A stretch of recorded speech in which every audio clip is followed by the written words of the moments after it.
Hello, everyone. This is Brett, and thank you for tuning in to a double Smashing Pumpkins feature. Before we get started, I would like to welcome our good friend, Kevin Larkin Angioli, who's making his debut appearance here on the channel. Thank you for joining us, Kevin. We also have our regulars. We have Mr. Greg Fasolino, who has written for Creem magazine, Fangoria, Faces, Trouser Press, Record Guy, Reflex, Guitar for Practicing Musician.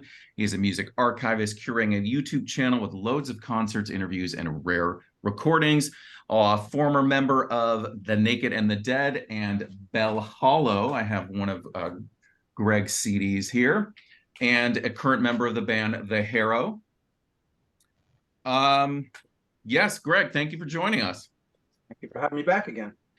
And we also have Frank Deserto, who writes the Systems of Romance music blog, writes for postpunk.com, also a member of the Harrow, curator of the recent Cherry Red Records compilation, Cherry Stars Collide. If you guys haven't bought this yet, please do. It's a 4-CD set collecting dream pop, shoegaze, and ethereal rock from 1986 to 1995. Thank you for joining us, Frank. Of course. And then if you are new to the channel and do not know who I am, my name is Brett. I've been doing this Life on this Planet blog since about 2009, founding member of the band Audra. Still current. This is our reissue of our 2002 album, Going to the Theater. Thank you, Frank. Also was a member of the band Black Tape for Blue Girl, current member of the band Unto Ashes. So Smashing Pumpkins formed in 1988 in Chicago, Illinois. The original band was Billy Corgan, James Iha, Darcy Retzky, and Jimmy Chamberlain. The band broke up in 2000. The original run lasted through 6 albums, reformed in various incarnations back in 2006, have released 6 more albums and counting. Loads of compilations, EPs, live, a treasure trove of non-album recordings, which we're going to be talking about. So what we're endeavoring to do today is a ranking of all 12 studio albums, and then we're going to have a part 2 where we're going to be ranking our 25 favorite non-album tracks. We're each going to have a playlist with our choices, which will be linked in the description. I want to just run down the albums that we're going to be covering first, just so that we're exactly clear on that. We're going to start with Gish, Siamese Dream, Melancholy and the Infinite Sadness, Adore, Machina, the Machines of God, Machina 2, the Friends and Enemies of Modern Music, Zeitgeist, Oceania, Monuments to an Elegy, Shiny and Oh So Bright, Seer, and Autumn. I think I got them all there. So we're not including any of the compilations, Pisces Iscariot and such, just those 12 albums. Before we dig in, and I just want to make a reminder here to please subscribe to the channel to keep up to date on our videos as well. We're going to start off by our trivia round. Okay. So since Kevin is new to the channel, we are going to start with Kevin. And the first 4 questions are specific to each of the original 4 band members. So Kevin, I'd like you to give you the option of choosing your band member for the first question here. James Iha. All right. So as usual, if you get the question correct, Kevin, you get 2 points. If you get it incorrect, it'll go to Greg and then to Frank. And let's kick things off. All right. Guitarist James Iha has 6 songwriting credits spread out over the first 6 studio albums. Name 5 of the 6 songs. Okay, and so we're not including Pisces Iscariot in this, right? Correct, just the regular studio albums. Okay. So there's Take Me Down. There is, I think he's involved in Farewell and Goodnight. There is a co-write on Mayonnaise. There is Are we including Machina 2 in this or no? Yes. Okay, there's Go. I think there's a co-write in Gish too. But I can't recall what it is right now. Maybe it's Shiva.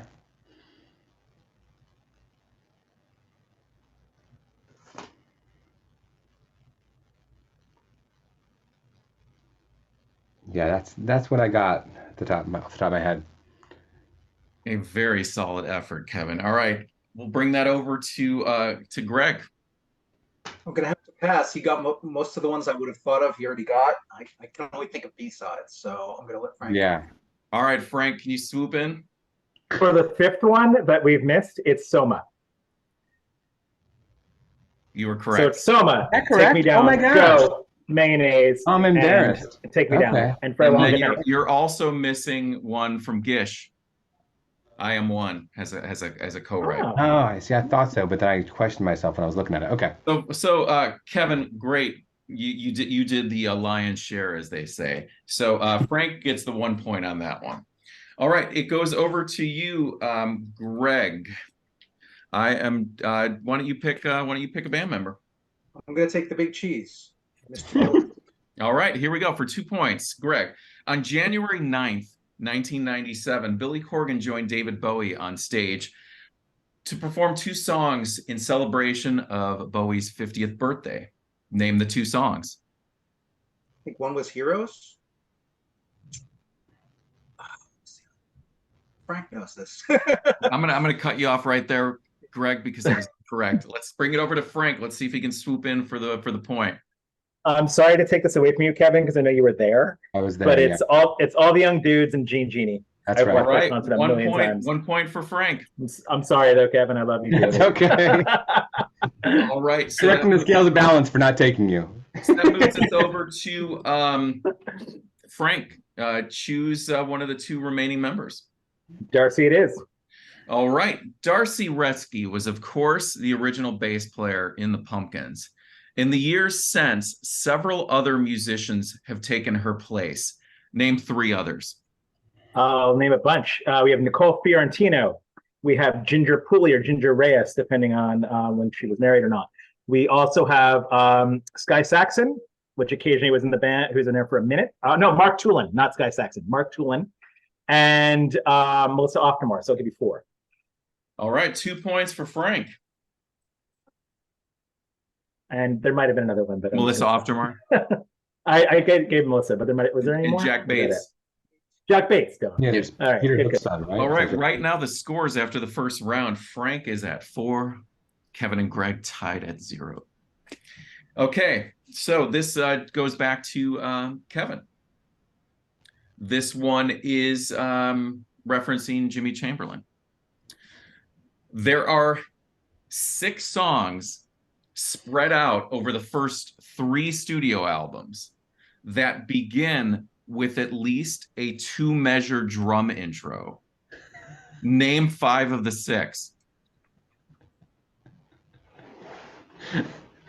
Okay, at least a 2-measure drum intro. Correct. Okay, Cherub Rock. I Am One.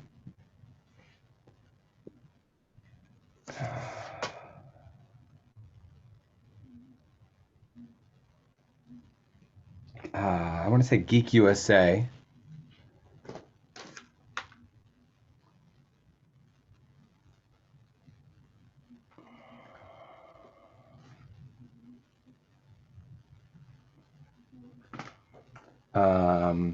Hummer. I'm going to stop you there, Kevin. Okay. All right. Greg, we need a total of 5 of the 6. How many do we have so far? We have 3. We have I Am One, Cherub Rock, and Geek USA. Okay.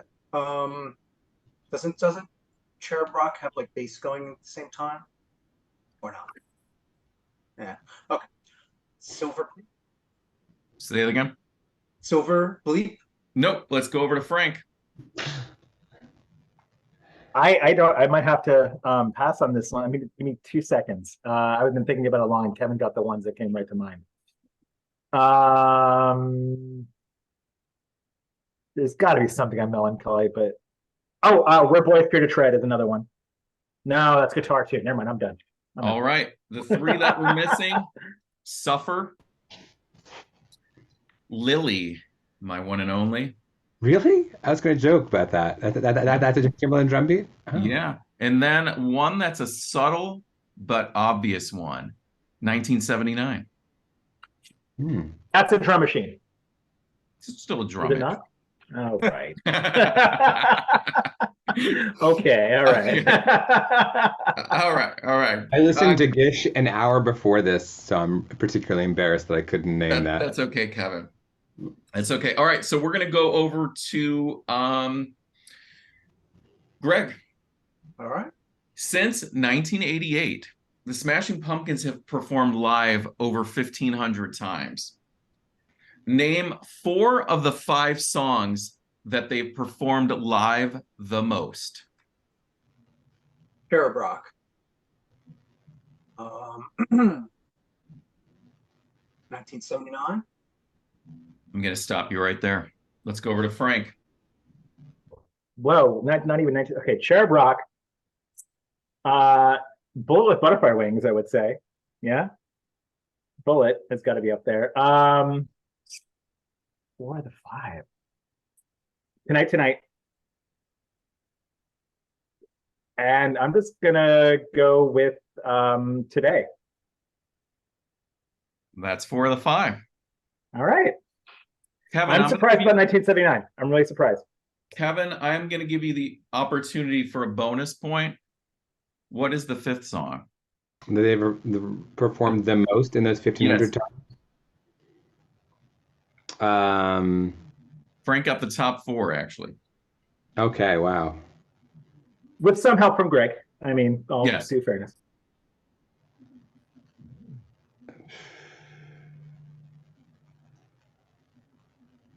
Yeah, I'd wanna say something from Gish, but I could be wrong about that. So yeah, I would say like Shiva or something. All right, Shiva. number 1 was Bullet. Butterfly Wings performed the most, according to the day of filming here in September 2023, 921 times, followed by Today, Tonight, Cherub Rock, and Disarm. Disarm, okay. Yes. All right, last question. This goes over to Frank. Okay. The original 1996 box set, The Aeroplane Flies High, collected and expanded the 5 Melancholy singles, which included several cover songs, 6 in fact. Name 5 of the 6 cover songs. My Blue Heaven, Dreaming, You're All I've Got Tonight, Clones Were All, Destination Unknown, and Night Like This. I got all 6. You got all 6. This was a shutout. Frank 7, Greg and Kevin tied at 0. Great rounds. I know. Appropriate. Questions were definitely on the difficult side here. So Frank will have the choice to as to what order he wants to, if he wants to start first or go whichever order he wants. Before we jump in, I just want to, as usual, we make these predictions of each other's number 1 albums, which we'll reveal once we get to everyone's number 1 pick.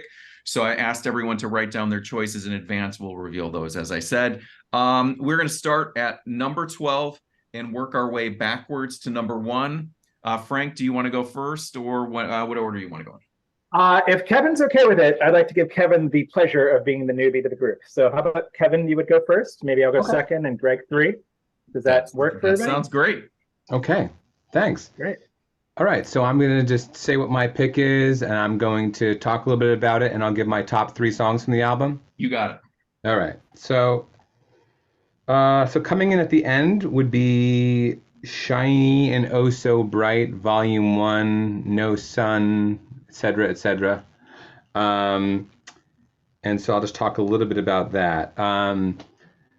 Yeah, so, this was the first album once he announced that James Iha was back in the band. It followed the WPC Ogi Lala solo album, which I loved, which was produced by Rick Rubin.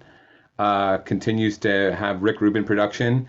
And I just found it to be and continue to find to be just a very unsatisfying album. I mean, it had part one in the title, but have we really received a part two or part three? It gets pretty confusing. And it just doesn't really hang together. There's 8 songs. I love 8-song albums, but this one just doesn't add up to be a satisfying album to me. Really, my favorites are Alienation, Travels, and Silvery Sometimes. I think Silvery Sometimes was a nice later day single, and I enjoyed the music video with the guy from Sugar Ray in it. I think Alienation's a beautiful song. Listening to the 33 podcast, I've learned that was the introduction of the Shiny character, so that's cool. And I think Travels is just a beautiful, beautiful song. There's some songs I don't like at all in this album, and there's other ones I go back and forth on. Cool to have the introduction of a backup vocalist. That was kind of new for the Pumpkins. But yeah, also just production-wise and stuff just feels very, very arid, just so dry. Yeah, I'm just not a big fan of this album in any way, really. So Right on. that's my number 12. Is Greg going next or Frank? I forgot what you said. Frank. All right. You're number 12, Frank. And I would actually completely agree with everything that Kevin said. I'm going to go with Shiny. I know it's so bright and the ridiculously long title. I kind of went into this knowing it was going to be my least favorite. I enjoyed it when I put it on more than I thought. I've actually bought this 3 times because I got rid of it. I didn't have space. I did it again. And then I'm like, for this video, I'm like, the heck with it. At this point, it just deserves to at least be in the collection. But look at this packaging for an 8-track album. It's just obscene. It's kind of obscene. Doesn't need to be a gatefold. Anyway, for that being said, Kevin, you nailed it with the Rick Rubin production. I know that Rick Rubin's a legend. I do not like much of his production. I find it sterile, too safe, no grit. Something I like about the Pumpkins is how wildly oscillating their production can be. And this one just felt like everything safe and everything too clean and no energy or spark in it. It's like a modern day pop record and trying to reclaim that audience. And having James Iha back, I wanted so much more from it and I just didn't get it. My favorite tracks on this one are Marching On, which I put on and Gavin, my son, loved. So it kind of stuck out to me as connecting with him. He went nuts over this whole project with me, and now I think he loves them. Another one I loved was Solera, which I didn't love at first, and I've been back and forth on, but seeing it live a few times, it's definitely clicked a bit better. And my third favorite is Traveling as well. So that's it. Number 12, Shiny and Oh So Bright in 2018. All right, over to you, Greg. Number 12. All right, number 12 for me, because it has to be the last one, is I'm going to break the mold here and go with ATUM, their most recent album. And I tried really hard to love this album, and it just failed. There's parts of it that I like, but overall, I feel like the vocals are a little unnecessarily mannered to me. It almost feels like a musical rather than a rock album. It's a little bland overall, especially the production, which you guys mentioned, sterile production. I feel like it's way too clean. A little grit would have maybe helped. There's nothing wrong with Drum Machine, but I feel like, obviously Adore uses them to great effect, but I don't quite grasp why Jimmy Chamberlain is so wasted here. You have one of the greatest rock drummers in the world, and yet many of these songs have the most kind of sort of monotone drum machine patterns. It almost makes it sound like, to me, like a lot of the album sounds like demos. And then again, you have 3 world-class guitarists in Corgan, Iha, and Schroeder, and then much of the album just boasts either no guitar or just has kind of not really that memorable guitar textures. That said, I did like a lot of it. I feel like it gets much better in the second half. I made an edited version for myself to listen to that lasts a little over an hour, and I feel like that works a lot better for me personally. I'd also say there are some good things about it. I like the intro. Autumn reminds me of Tangerine Dream with those kind of retro 70s synths. There's one thing I do want to mention is I think Hooray is the worst song that they have ever released. I get that it's supposed to be kind of like a Disney song, but I just can't take it. I tried. And Hooligan is not far behind. Those are probably my two. Number 1 and 2 of my least liked Pumpkin songs. And then the last thing I would mention is that before I pick my songs is that I initially found, especially listening to his podcast, the kind of futuristic sci-fi storyline intriguing, but as it went on, it became clear to me more it was like a 3-album rock opera about the evils of cancel culture. And that's all I'll say is that I found my interest cooled a little bit. The album is better but towards the end, where it gets a little more like Bowie art rock on a lot of songs. There's some more guitar textures, but I'm not really overall thrilled with it. As far as the 3 songs I would pick, at number 3, I'd pick Beguiled, which is a real swaggering vintage Smashing Pumpkins song, unlike much of the album. Number 2, Steps in Time, which has actually really powerful drums, and I feel like that song hasn't gotten enough attention. And my favorite song actually is Spellbinding, the most recent single, which originally when I first heard it, I was like, oh, I don't know about this, because the chorus is almost verging on emo pop punk kind of. But it's a real earworm, and it just kept growing on me, and I feel like that song is actually pretty unique in their catalog, and it became my favorite. So there we are, number 12, Autumn. Right, we're back over. Oh, it's over to me, right? Okay. Yeah. I was just listening. I was like, oh, I got to pick something here. All right, the number 12 spot. I'm going with the 11th album, Seer, from 2020. Now, when I first got this and put it on, I enjoyed it more than I do now. You guys were talking about some of the production on Shiny and Oh So Bright, but this album, and while I do like it to a degree, it feels like all the songs just blend into one another, and it just feels like I listened to one long song over and over again. Kevin, you brought up about the backing vocals. For me, the backing vocals are too present and too prominent for my tastes. The standout songs don't really stand out that much to me, but I did choose 3. And my third favorite is probably Wrath. Second, The Hidden Sun. And my first one is Save Your Tears.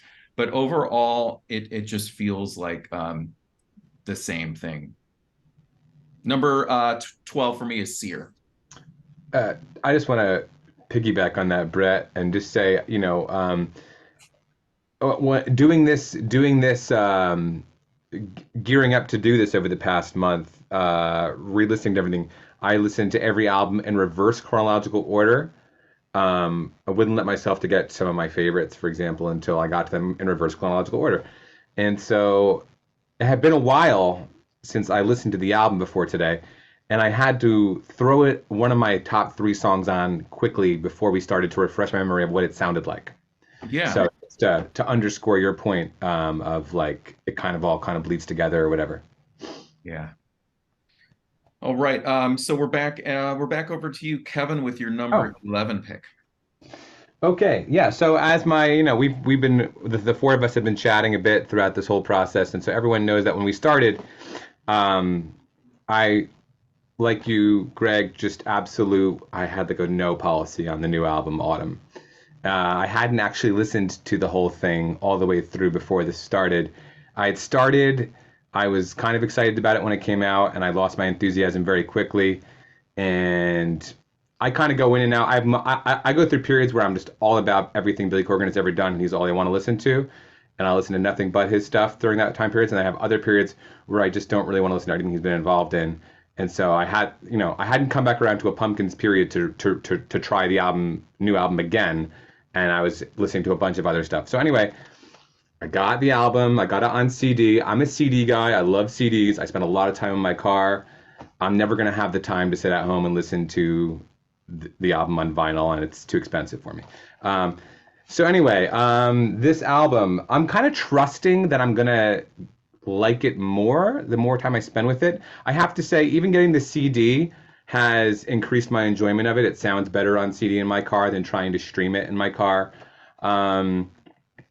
But yeah, I mean, true to your point, Greg, it is a musical essentially, but a musical that's never actually going to be staged anywhere. And yeah, the whatever the concept is, it's not really, it's not really all that juicy. But yeah, the production, I will get to this more later, but yeah, completely agree with what you guys are saying. It just feels like hermetically sealed in this way that I don't like. Everything is like kind of perfect in its place. And something that we were talking about just now with I think the backup singers have been an effort to kind of soften some of, the deterioration of Billy's voice, which, he referred to us as conspiracy theorists at the Siamese Dream thing the other day. People who say that maybe his voice just isn't quite, the way it used to be. And I've been listening to them since Siamese Dream, and it's an undeniable fact. His voice is, he's aging. He's played 1,500 shows, like you said. It's going to happen. But sometimes his present voice kind of grates on me in a way that his earlier voices didn't. So yeah, that's definitely true here. I just there's not a lot of songs so far that I'm loving, and there are 33 songs. To your point, yeah, I mean, there's the whole thing about Jimmy Chamberlin being one of the greatest drummers in the world. I absolutely love Jimmy Chamberlin. So I think one of my top 3 songs is Intergalactic, which comes in at like the very end of the album. It's a long song, and it has some of those old Smashing Pumpkins dynamics of having, it's a long song. There's a soft part. There's a loud part. There's this Jimmy Chamberlin gets into this really hypnotic groove that I really like. So I really like that song. I like Cenotaph. I think it's where you've got kind of acoustic guitars with some kind of vintage synth. I like when it opens up and there's more like some acoustic guitar and some vintage synthesizer together. Those tracks kind of intrigue me. There's more going on there that I like. And I also like the song To the Grays, which is, there's like a lot of Billy Corgan songs that are just kind of simple declarations of love.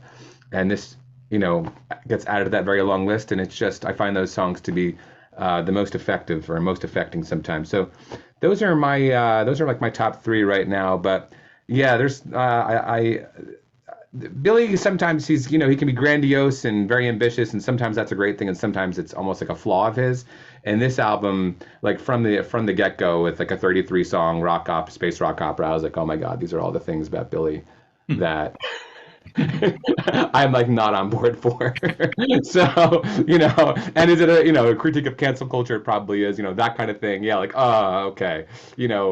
Conspiracies about the dark side of the moon. Okay. Anyway, I'll stop talking now. But yeah, not a big fan. All right. Over to you, Frank, for your number 11. All right. My number 11 is 2020 Sear. This is my second copy as well, because I've gotten rid of this a few times. Basically, the problem I have with this and Shiny teetered back and forth for me. And I love synth pop, new wave, drum machines. I love Adore. I love everything that this record is trying to be. It's trying to be like a modern synth pop record, and it sounds contrived to me. We're trying to accomplish that, and it really is. I find it so uneven and overlong. It's exhausting. By the time I'm done with it, I'm like, oh God, what did I? It really could have been called. I think there was a conscious choice to make contemporary pop music, and it kind of failed here. And the whole thing just suffers for it. The drum machine sounds, I think we've all mentioned this so far, Jimmy being the greatest rock drummer, jazz drummer, a powerhouse. And even when he's actually drumming on here, it's to a click track and it just feels very like it's very basic and doesn't really open up and doesn't do anything that makes it sound like it's him on it and not just a beatbox. So I have a lot of problems with it. And yeah, like I have these 3 tracks here. I'm like, I don't know what they sound like. It has some of the worst songs we've ever done. Tiger, Tiger, which is the worst thing maybe committed to tape. And no, Hooray! You're right. Hooray is up there, but which is pretty rough. So I don't know. I mean, maybe I should flip this with Shiny, because at least Shiny it's a little more memorable. But my tracks that I liked on here were Black Forest and Black Hills. Birch Grove, which I think had a lovely, good synth melody and had tom drumming. There's toms on it, so Jimmy Chamberlin's clearly on it. And Sear itself, I thought was it did work in that way. That was the mission of the record, the synth pop sound. Sear itself, I liked. That's it. Sear, number 11. All right, Greg, over to you. Your number 11. Right. My number 11 is Shiny and Oh So Bright. I'm going to start by saying I think this is one of the, I'm not even going to say its full title because it is one of the worst, most awkward and pretentious album titles of all time. I really despise it. And I think the album almost ranks lower for me just because of the horrible title. It's just, he's come up with some brilliant titles, Billy, but this one, no. Any of the song titles on the album would have worked better. Um, I like it a little bit more than I think so you guys did. I feel like he does some nice things in various styles on the album. I like how With Sympathy kind of evokes mid-'80s U2. Yeah, it's a good one. I'm unlike you. I don't like Alienation. I feel like it kind of hurts the record. That's kind of my favorite song on there. I feel like it's where it comes on the album in terms of sequencing. It really stops the album momentum cold. But as a whole, I find the package kind of unsatisfying. I mean, it's a short album at 30 minutes, and I think it would have been a lot better as, like, say, a 5-song, 18-minute EP would have worked nicer. So, not particularly satisfying. My 3 songs, number 3 would be Solara, which I think is, another one of these muscular, standard hard rock pumpkin songs. Number 2, Silvery Sometimes, for all the things Kevin said about it. Same thing. It has that catchy, perfect 1979 flavor. It's a good single. My favorite song, actually, which I hated at first, and I grew to love, is the opener, Knights of Malta, which it's kind of soulful, and I really like the 70s sort of string overdubs and groovy flavor. It almost reminds me of, like, T-Rex and the Gloria Jones period. So yeah, there's my choice. Number 11, Shiny. All right. All right. Controversial pick at number 11 for me. And I know this is going to put some of the other albums higher than this one. And I'm fully aware of that, but I am going to go with Zeitgeist in the number 11 spot. Their 7th album, 2007, after Billy Corgan and Jimmy Chamberlain restarted the band after a 7-year hiatus. For me, it wasn't the strongest album or strongest return in regards to the album. I think it would have been a lot stronger if a few of the songs from the American Gothic EP replaced some of the songs on this. And we'll get more onto the American Gothic EP in part 2 of this. There's a great guitar tone on the solo of That's the Way My Love Is. A really cool little vibe melody going on in Never Lost. And I've always gravitate more to the more delicate, lighter Smashing Pumpkin stuff, and that'll be reflected in a lot of my list and a lot of the 25 non-album tracks. But as far as my 3 favorites go, number 3, That's the Way My Love Is. Number 2, Never Lost.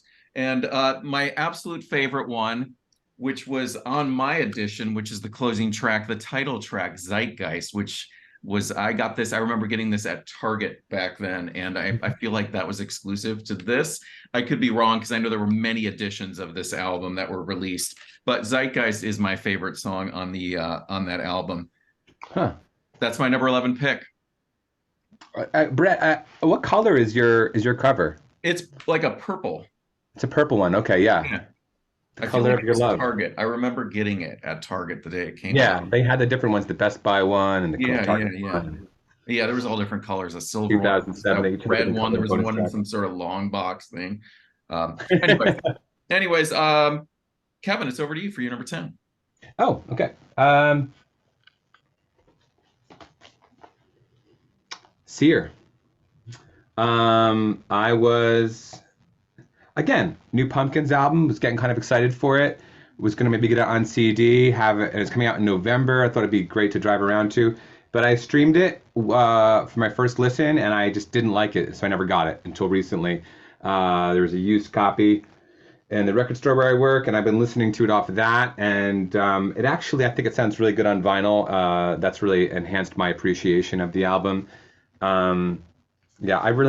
This whole Art Deco thing he's got going on with Shining Oh So Bright and Seer, I'm not a fan of. But anyway, The Color of Love is the first song off, I think, and I kind of liked it, but it was quickly pointed out. Sometimes someone on social media will point out what song. It happened with the new Depeche Mode album. Someone pointed out that the lead single was quite a lot like Bizarre Love Triangle, and that kind of ruined it for a while for me. But I've since kind of gotten past that. But someone pointed out it was a Moody Blues song from the 80s, basically, and they're correct. I love the Moody Blues, and it is exactly like an 80s Moody Blues song. So yeah, it's just like Frank said, you know, I'm in the bag for what this album is, you know, in concept, synth and beatbox. Kind of new wavy album, but it just doesn't really. It is very long. It's kind of exhausting. The songs do kind of blend together to like what you said, Brett. I'm not a big fan of this album, but I do like Ramona a lot. That's my number one song off the album. I think that's really catchy. I tend to like songs of his that involve people's names. Contrary to Frank, I like Witch, Wittch. Sam Hain, which is actually pronounced Samhain, I believe. Very poorly. You know, it's kind of like there's a tongue-in-cheek, campy quality to the Pumpkins sometimes, and I like that sometimes. You know, I think sometimes we think he's taking himself more seriously than he actually is taking himself, and so Witch is kind of like a fun, like they're named after like their band's name is Smashing Pumpkins. This is like a tongue-in-cheek, Halloweenish kind of song, and it brings the guitars. Like you said, Brett, I'm actually, and as will be revealed over and over again over the rest of this discussion, I'm more into the soft and acoustic Pumpkins than the hard Pumpkins, although I love the hard Pumpkins too. But yeah, kind of a nice moment that kind of like wakes me up when it comes on in this album is Witch. And I also like Purple Blood, which starts off side C. It's just got a good groove, got kind of like a nasty bass tone. It's got almost like a, I don't know, I want to compare it to like Rob Zombie or something, or I don't know. It's just kind of fun. So I kind of enjoy the Halloween time, you know, tongue-in-cheek, bit of a wink aspect of this album. But overall, not a big fan. I couldn't hum you most of the songs if you named them to me. That's here. Frank, over to you for your number 10. All right, and you know they played Purple Blood last show, the Jones Beach. Greg and I were both there. They played that song, so it was actually a really surprising choice. It's the only song they played from Sear, surprisingly. Anyway, my number 10, I bought this, and it's massive and it's really heavy. Autumn, and first I had this whole piece of notes, but I just want to say the worst thing about this. There's an audio story on side 4D, which is a big long narrated version of stuff over what sounds like 80s Moody Blues stuff, and I'm here for the music because it's kind of neat, but the actual storytelling on it is the cheesiest LARP role-playing thing I've ever heard in my life, and my girlfriend Sarah and I just laughed it off the face of this planet when we listened to it. But anyway, I think of nice things to say. Now I'm going to say there are certain truths to this album that work against it. One, the story and the way that it said the story, and he tries to say it connects to Melancholy and Machina. It doesn't make much sense, and I really don't care. It just doesn't matter. But yeah, there's some major duds too, like we were saying, like, you know, like Hooray. But what I do like about this is the energy. There's like a lot of 70s. Something he's been doing since the reunion is mixing a lot of 70s prog, Tangerine Dream, Yes, all these like big oscillating synth sounds. And this is the first time I really feel like the guitars are back though, and they are back big time. And I do love the Prettier Pumpkins the most as well, but when this album rocks, it's kind of what grabs me about it. There's some psychedelic Black Sabbath moments on it, or like, yeah, I think I wrote Moody Blues down, and it's great to have that. It has a lot of representation, I hear, of a lot of the eras of the band in this. I feel like it's so expansive, and it sounds, it does like Melancholy, it covers a lot of ground. But yeah, I just don't care about the story. But my favorite 3 songs, it does sound great on vinyl, by the way, really nice and warm. He's going for that 70s look. It just looks like an old horror score, or definitely a Tangerine Dream album that way. So yeah, my favorite tracks in this are Empires, which nobody's mentioned, which is much better live than it is on the record. It sounds like Killing Joke. I swear to God, it rips. And I know the studio version's a step down, but that song is a representation of what I want from Heavy Pumpkins. Another one I liked on that was Moss, even with the silly kitty cat stuff going on. I thought it was awesome. It tongue in cheek, but kind of great in that way. And I'm also going to go with Intergalactic for my number 3. So Autumn, number 10. You have it. All right, Greg, over to you for number 10. I'm going to echo Kevin at number 10 and pick Sear. I was really shocked with this album at first because it was such a huge change in sound, I feel like, and I really strongly disliked it the first time I listened to it.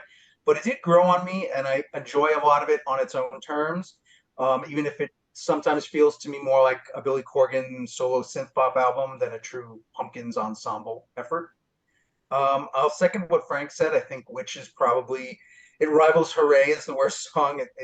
I have secondhand embarrassment when I listen to it. Um, it just does the Sam ain't Sammy bad. I just cringe. I just can't. Um, I feel like that song, though, Kevin mentioned the music. I feel like with different lyrics or vocal melodies, that song might have been really cool. I just feel like it was tossed off too much in a very goofy way. Tiger Tiger is another one that I feel is it's just really goofy. Ramona, I really like that one, but I feel like it feels a bit like a demo to me. I feel like some guitar overdubs would have added a lot to the overall effect.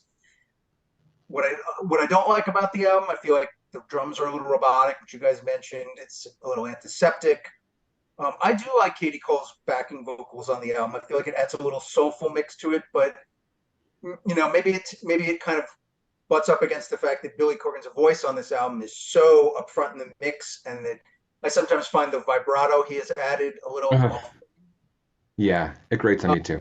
long at 20 songs, 72 minutes. Again, I'm going to say like what I did with ATUM. I made a 14-song edited version for myself to listen to. Comes out at 52 minutes, and I really like it. To me, it shines more there. But I like it a little bit more than you guys, but not that much more. As far as the 3 songs, Frank mentioned that Purple Blood was played live at the recent shows we saw. And I didn't really think that much of that song until I saw it live. And then I really, really grew to like it. I feel like it has this sexy, warm Depeche Mode kind of feel that made me appreciate the song a lot more. Him and Katie singing back and forth with each other. Number 2, Frank mentioned Black Forest, Black Hills, which I think is a really monumental song. It reminds me a lot of Pornography era Cure with the drums. And my favorite song of the album is Anno Satana, which I really love. Is one of my favorite of the reunion era Pumpkin songs. I feel like the beat is really killer and the arrangement is really nice. There's nice guitar. It's one that I come back to a lot. So number 10, Seer. Right on. My number 10, I'm gonna go with the newest album, Autumn, their 12th album. We talked about the backing vocals, and you were just referring to them. And my first note that I put on this once again is, I'm not into the abundance of the backing vocals. And it came to me when you were talking, Greg, is it makes me think of Thursday's Child from David Bowie off of Hours, those backing vocals, and how it kind of puts it in a territory that's like, I like the song, but the backing vocals kind of pull it underwater. I love having this on vinyl. It as Frank said, it sounds really great. And what's interesting is, like, of course, we knew going into this 33 songs, 4 records, we know this is long. But Seer feels longer, and it's not built as like this ginormous album to me. Okay, so everyone brought up the song Hooray, which when I first listened to it, I remember my wife Sarah and I, we were on the couch, we were gonna like, okay, this Sunday night, we're gonna listen to all 33 songs, which we did. That song Hooray came on, and we were both probably like on our phones, and I was kind of reading about stuff, and then my head just comes up because I'm like, what am I hearing here? Does the phrase "giddy up" ever belong in a Smashing Pumpkins song? I would say it doesn't. It goes into this weird kind of pseudo reggae groove, and then there's this like 3/4 Calliope-esque outro, and the backing vocals. And I don't know. This is an album that I love from my like childhood. My brother found it on vinyl at a garage sale when we were kids, and I love this album. It's Steve Vai's 1984 debut album, Flexible, and it's got all these weird backing vocals, Alien-esque kind of stuff, very Frank Zappa influence. And the backing vocals in that really work there. So the song is like a total head scratcher. I've now listened to it like probably 5 more times, and it's kind of one of those things where I'm starting to kind of like it now. Oh, just from its bizarreness, like listening to it, because it's so strange. And I think it all ties into what Kevin said, is like not taking it, too seriously. Should the song have been a B-side or a non-album track? Most likely. But it's still funny that he put it on there.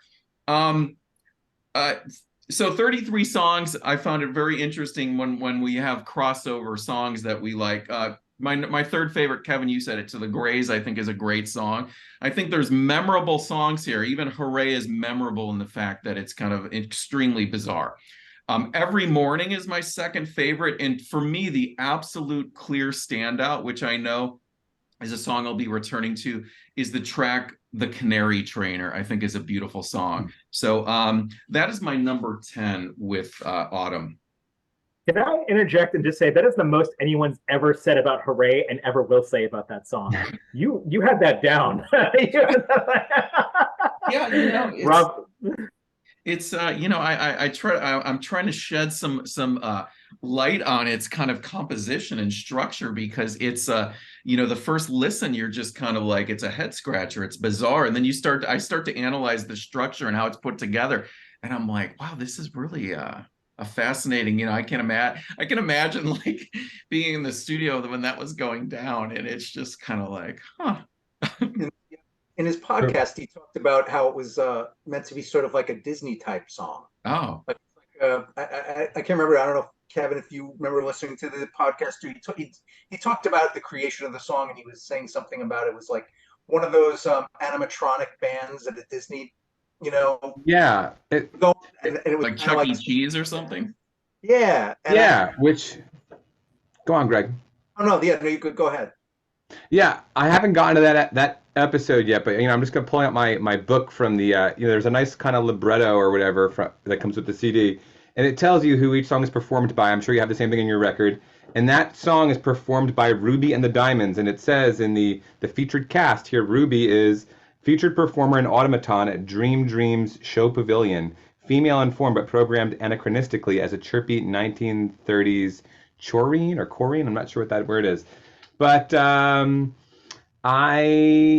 kind of like you, Brett. I mean, people were already like, I was reading on the internet before I got to it, like people hate this song, and it is bad. But it's also like, okay, but this is from a particular character in the story, and it makes sense for who this character in this context is, and that makes it, kind of like, we're not talking about this on this podcast, but like, someone who's, a Stephen King fan who's gone through the Dark Tower series, I could picture like Andy, like, I mean, how many times does you have to put up with that when you're reading the Dark Tower? This is kind of that moment in this story. I was like, okay, this is a certain automaton character who's doing this little, song and dance, and it's part of this theme park or whatever. I don't know. Not a favorite song, but I could see it. It's a fascinating one. Yeah, They probably explain that. They probably explained that in this like record where it has all that like narration on it, but I just couldn't make it more than 5 minutes into it. So they probably explain that and talk about this. But now I kind of want to listen to it again with all this in mind, thinking maybe it kind of is genius. We'll see. We'll see in 10 years. Every one of his records is misunderstood, right?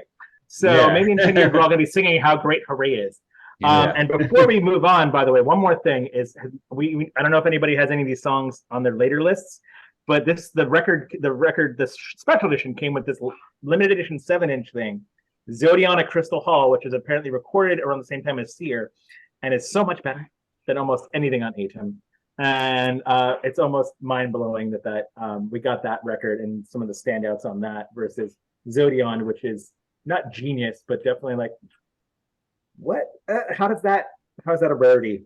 Somehow, I just want to acknowledge that one more time, since I think we've all put ATUM out there at this point. Yeah, Zodion's good. I think we're back over to you, Kevin. Yeah, we are. Okay. Number 9. Okay, number nine. I am going to go with, I'm a little surprised myself what I wrote down here. Monuments to an Elegy. I love this album. So, yeah. Before we started recording, we were kind of having some casual conversation about, have we followed all along and where we come back from. And yeah, I got in on the Cherub Rock video for Siamese Dream, and I have followed all along. And there's never been a period where I just haven't bought the newest thing that Billy Corgan has put out. And I've followed what he's saying in the press leading up to whatever. And I was very enthusiastic about this album when it came out. I love the lead-off single, and it's still my favorite song off the album, Fife and Drum. I enjoyed Tommy Lee's drums on this album. The opening song is magnificent. Like you're in it. Like you are in Pumpkin's world. Like as soon as that comes in, fantastic opening track that just kind of sets that romantic drama mood. It almost has a slightly Weezer-ish quality, I felt like, going back to like the early, really good Weezer. Yeah, it just kind of had a 90s vibe that I loved. I enjoy the brevity of this album. So I talked about how Shiny and Oh So Bright is unsatisfying to me. Monuments, when Monuments came out, it was the shortest Smashing Pumpkins ever released. And he was kind of talking, he was kind of struggling in the press, like how do I connect with people the way my peers from the 90s are, and like he was trying, he abandoned the Tear Garden Bipolar Kaleidoscope project that was going on endlessly. And this was the first time he made like a very like, okay, like 9 tracks. It was like the right for the attention span at the time. And there's a nice variety of moods, and there was some of like the 80s retro stuff that was starting on this album with like some of the synths and the drum programming and stuff. But also having some really quality songs with electric guitars and stuff. However, I do find it still a little unsatisfying because not every song is a killer on this album. It took me a long time to like Being Beige. Like a lot of fans, I gather, I still don't really care for Run to Me. I can kind of go with it sometimes. I'm not one to ever like skip any tracks on an album. It's very rare that I'll skip a track, even if I really dislike it. There's always the chance that I'm going to finally get it one of these times. And then the last song, Anti-Hero, it's got like a kind of like a fun Cars vibe. I've always kind of thought of it in that context.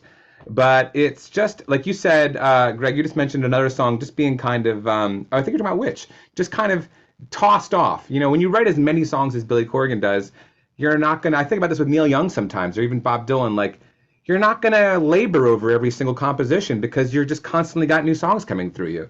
And Anti-Hero, I just felt like, I wish he had taken more time with the lyrics. They're just really immature, and for the last song on the album, they're not strong enough in my opinion. But yeah, top 3, I so love Fife and Drum. I love songs where Billy Corgan is making a declaration like, I'm in it to win it. I'm going to overcome. We're doing this.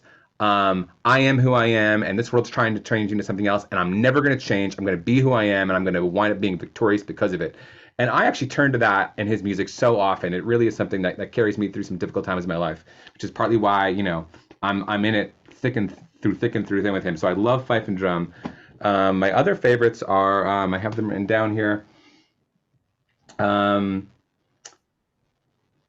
I think Anais is really good. That song really hits. And I like Dorian a lot. Dorian is another one of those songs with it. It's got that kind of 80s synth, dark. It feels a little Depeche Mode-y. Dorian Gray, maybe there's a reference to Oscar Wilde there. I love when he gets back into that kind of time period. Just a cool song. So overall, I'm just a big fan of Monuments, and I like it a lot. Right on. Frank, over to you for your number 9. I also want to preface this by saying that unlike the first 3 we discussed, everything else afterwards, I think I would say I like a lot of and or love unequivocally. So I still put Monuments at number 9, and I also, like Kevin, very much like this album a whole lot. The only song that works against it for me is Run to Me, which doesn't click. That's the nadir of the synth pop sound. But Dorian, on the other hand, is the epitome of it. It's exactly where I want that to sound like, and I wish more of Seer sounded like Dorian as far as how well written it is. Anyway, so I think it's short and tight. It is part of Tear Garden. So I think it concludes the Tear Garden narrative, whatever the hell that meant at some point. So it's an easy, pleasant listen, some really gripping, sweeping moments. It was like a redemption of sorts after like some murky stuff that was going on. Very romantic, I thought, like Annalise. It's definitely got a lot of, any of those songs that Declaration of Love, Drum and Fife, same story. And there's like, I don't really love Tommy Lee. I think like one Motley Crue song rips, Looks That Kill rules, but like his drumming on this is good, It's tight, it's punchy. I went to the album release show for this, which was at Webster Hall, and he had members of the Killers and the Rage Against the Machine drummer on it. I don't know, just it was a very bizarre time period, but I really dug a lot of what was going on here. So my favorite track on this is actually Monuments. Monuments jumps out at me as my favorite. That was great. It just rips. It is one of the harder I guess listening to this, I love the Delicate Pumpkins, but the harder ones hit me this time around a lot. Dorian, number 2, and then I think I put One and All and Tiberius, which I both think are excellent songs. I'm gonna go with One and All.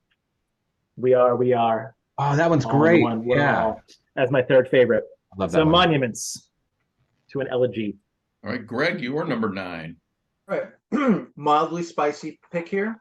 I'm going to go with Machina 2, the Friends and Enemies of Modern Music. Sorry, Frank.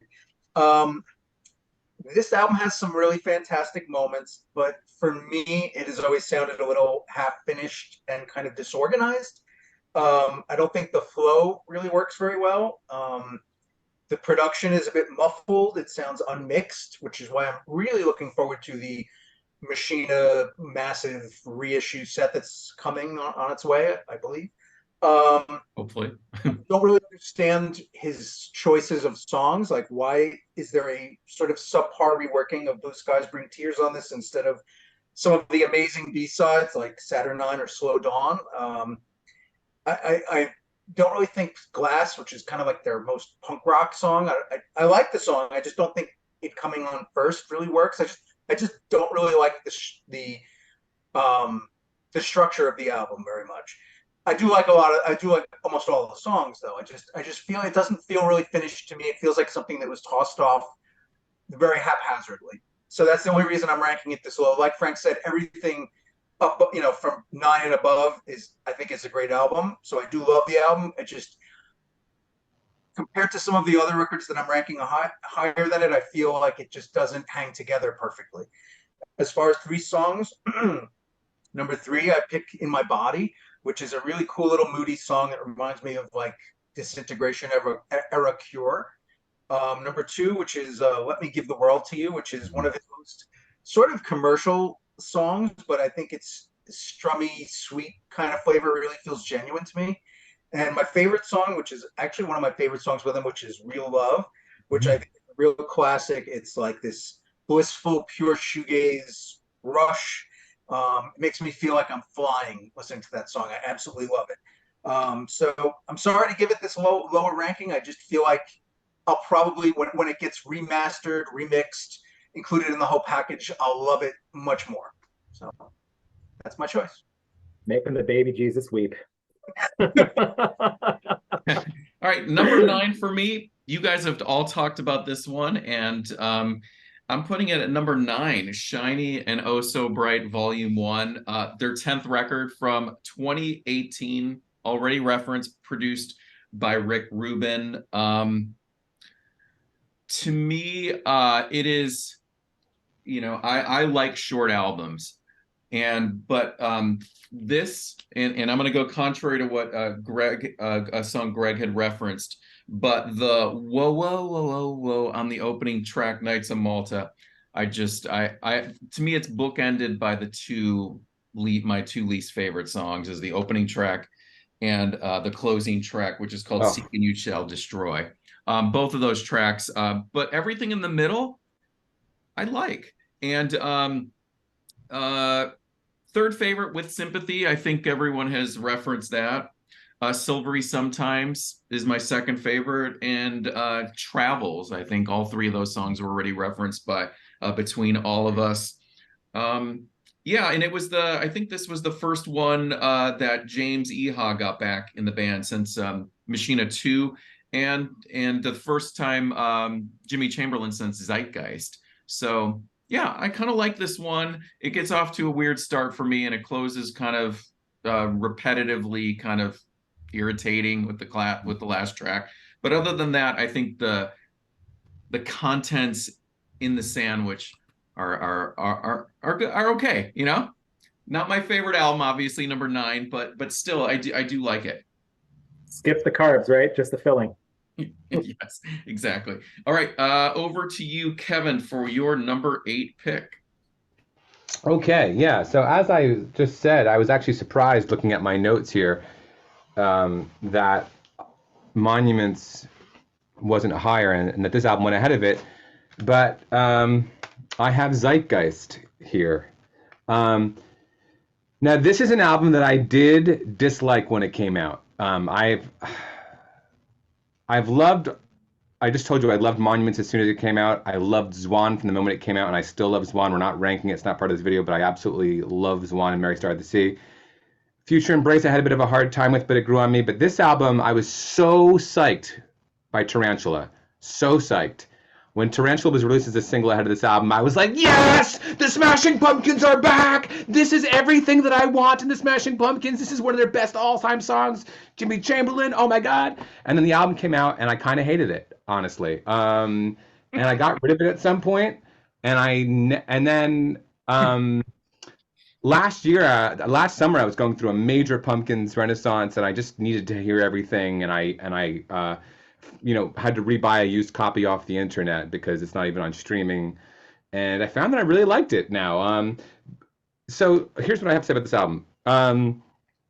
2007, it came out kind of during the Loudness Wars peak era. I would say like the peak of the Loudness Wars would be like 2005, and I think that this album, it's just Jimmy Chamberlain and Billy Corgan kind of calling themselves the Pumpkins, and then they got the Queen producer, who was also a hot commodity at the time. The Killers had made their second album with him, and it's just everything's kind of in the red and grainy, and it's an ugly album, but it's to me it's an intentionally ugly album. It's got what I call an aesthetics of deliberate ugliness, which I think suited the times. We were just coming to the end of 8 years of the Bush administration, and he's taking that on. The cover's got the drowning Statue of Liberty and climate change. The water's on the rise. There's we had this obsession with celebrities that were celebrities because they were celebrities at the time, like Paris Hilton, who you've got in here. So it's just kind of like and there's all these TVs. It's just kind of ugly, and it's like it was kind of an ugly time. I don't know. I think it really, true to the title, was kind of speaking to its moment in a way that I just didn't have. I couldn't see at the time. I guess I needed some hindsight to see how it connected to the time. But there's there's kind of like a goth metal version of the Pumpkins that exists, and this album is that version of the Pumpkins. Doomsday Clock, 7 Shades of Black, Bleeding New York, you're right out the gate. It's just like you're in it. You talked about great guitar solos earlier, I think, Brett. This album, the guitar playing is just phenomenal. Re-listening to it recently, he is putting everything he has into every guitar solo on it, and I love it. So my favorite songs, I still think Tarantula is the best song on the album. Absolutely. Tarantula, every time I put it on, I get so pumped. I think it's an amazing song. That's the Way My Love Is, I came around to a long time ago. It's a beautiful song. There's acoustic version stuff out there, I believe, and it's just, it's a great song. And it was a little bit of a toss-up for me what the third one would be. I do like Bleeding New York a lot. But Bring the Light, I'm going to say is my number 3 pick from this album. Bring the Light, again, the songs where Billy is just kind of saying, rah, rah, we're going to do this. I've got a light to share with this world. Those songs are actually motivational to me sometimes. And I love the energy. I feels like they're firing on all cylinders during that song. And yeah, sometimes when the guitar solos come in, they just, take the scalp of my head clean off. I'm just like, wow. So this album's got a real power to it. I don't love everything on it. I do think it's kind of ugly. Some of the songs that go on for a long time, I'm kind of bored by after a while, no matter how heavy they are. But yeah, Zeitgeist. It's an interesting one. It's also my number 8. It's also Zeitgeist. We're on the same boat here. So yeah, 2007. I do have a lot to say about it, and you just kind of said a lot of the same things. So I liked Swan less than you did. I liked Future Embrace. I love it now. I was kind of, unlike you, though, I was hesitant when this came out. I was a little like, I don't know, man. Are you just kind of backpedaling everything? To speak to the ugliness about it, there was so much gossip rag stuff. He was really being a heel at the time. He was definitely acknowledging his wrestling love, and he was just being kind of a dick. Most of the time he's slagging off the members. The tour was really great. The dual Black Crosses, White Knights, or whatever that is. I saw both nights, it was a great show where he didn't repeat anything. But he did bring a fan up there. I think it was staged, and just kind of was like a jerk. So he's very combative in this area, and that kind of plays into the ugliness, I think, of the record. And like you said, though, now it's grown on me over the time, and it feels like it's reflective of the time, though, of what was going on. But it was the first one that really had to really grow on me after every album. I really loved every progression of the band. It was just such a rough thing. And then another thing that was confusing was all the different versions. I bought that long box version that you talked about that I can't remember was even on it. I since sold it. I'm looking forward to a vinyl reissue. He said there's a remix coming where he kind of addresses some of the issues with the production. We'll see. I'm curious. But I do love a lot of the songwriting. He did put a lot of the greatest songs that he would probably held back. The songwriting is so strong. There's a lot of gloomy classic rock sounds on it. And a lot of political intent, like Kevin mentioned. That was great. And it's kind of really unique. They're not really a political band, in my opinion, but I felt like he was really tackling a lot of that. Yeah, some of the bonus tracks, though, on here. Okay, so it was such a very robust era of music.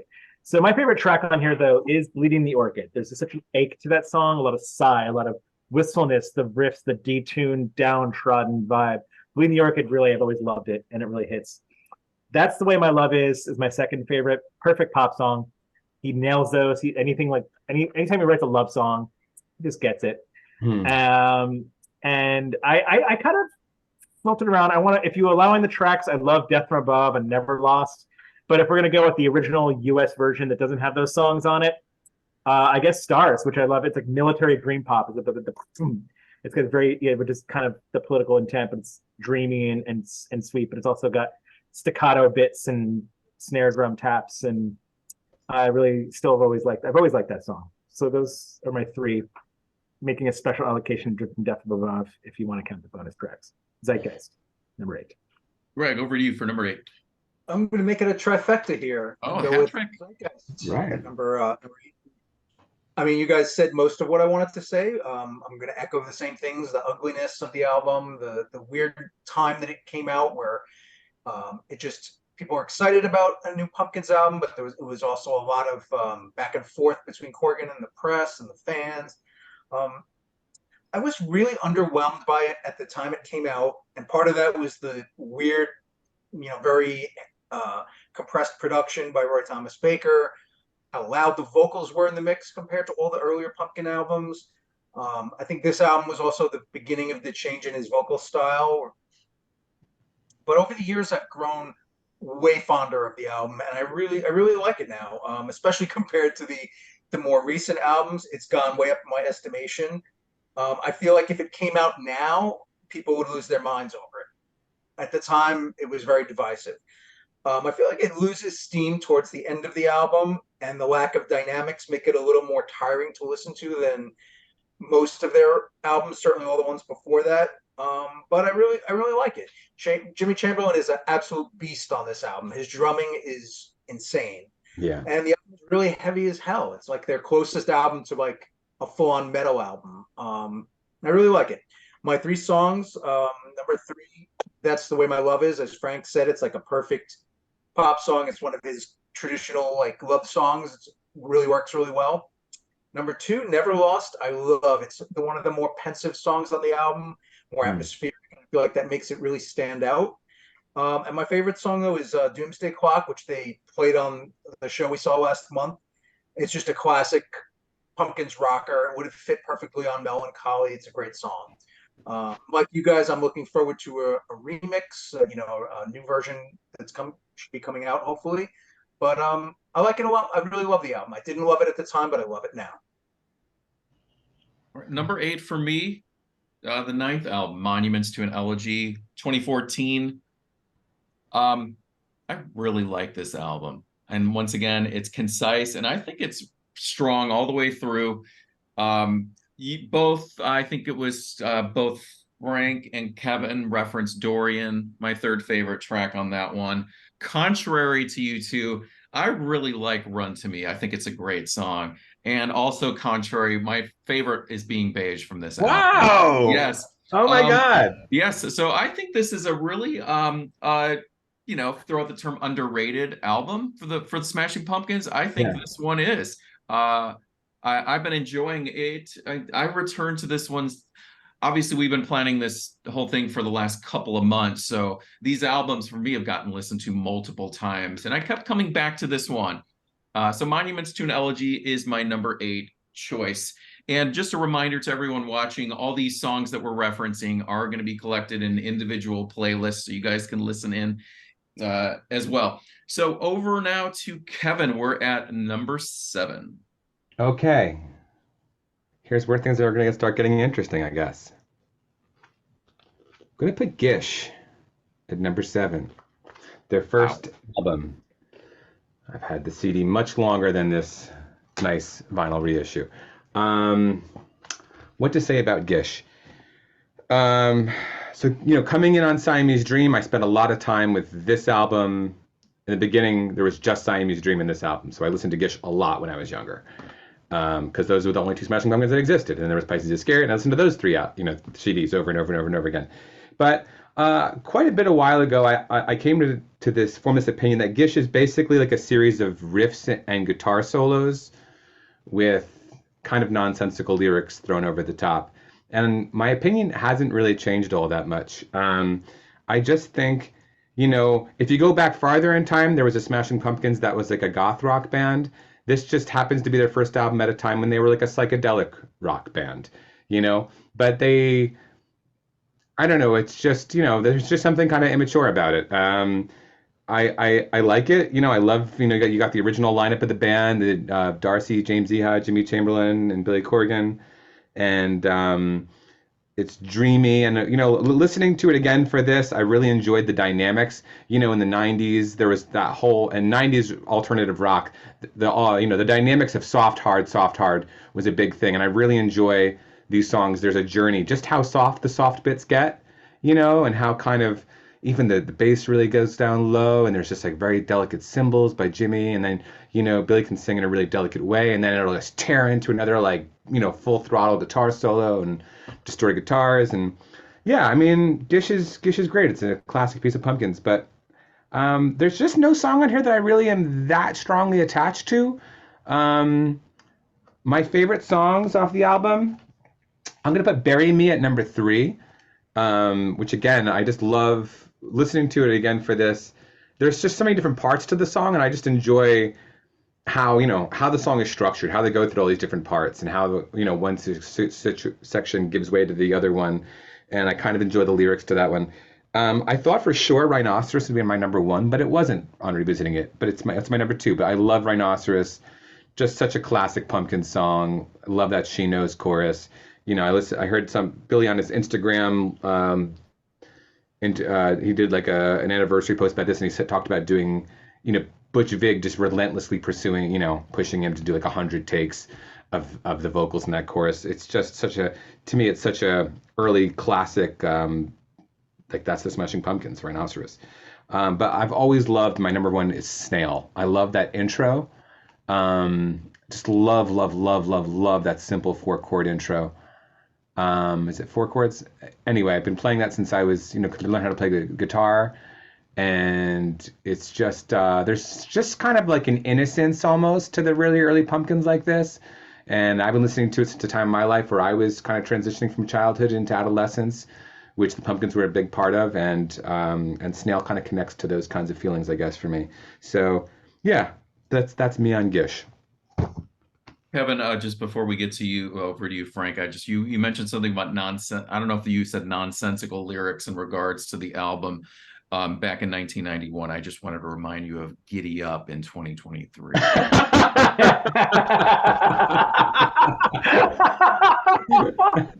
Yep. Yeah, it still happened. All right, over to you, Frank. Cool. What are we on? 7? This is 7? Yes. Yeah.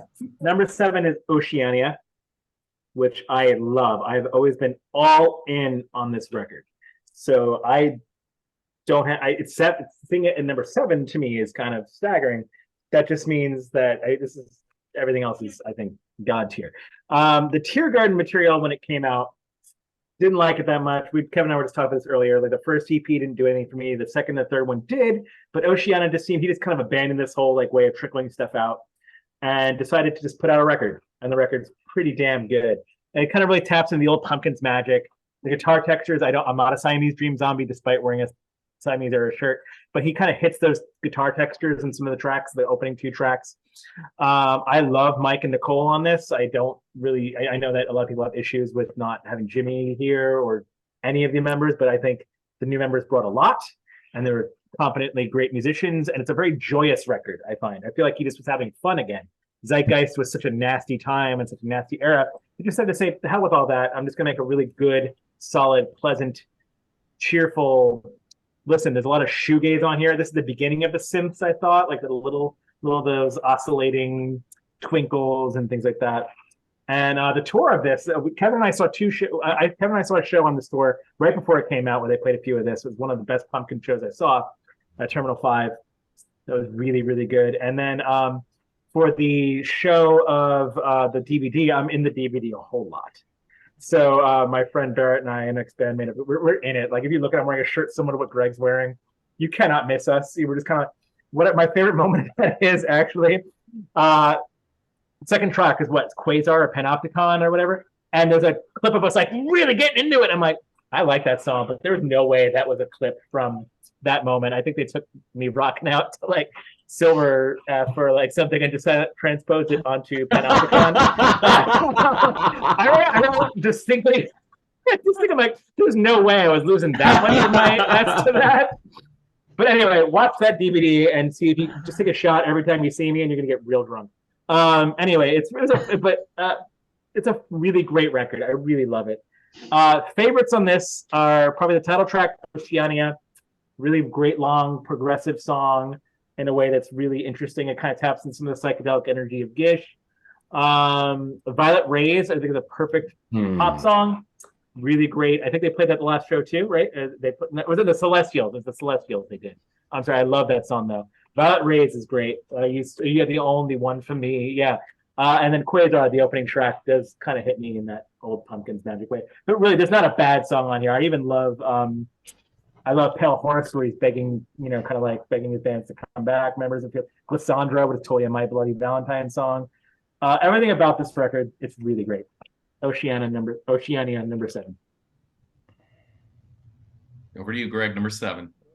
Number 7, Monuments to an Elegy. Echo what you guys said before. I think it's one of their more underrated albums. I really like it.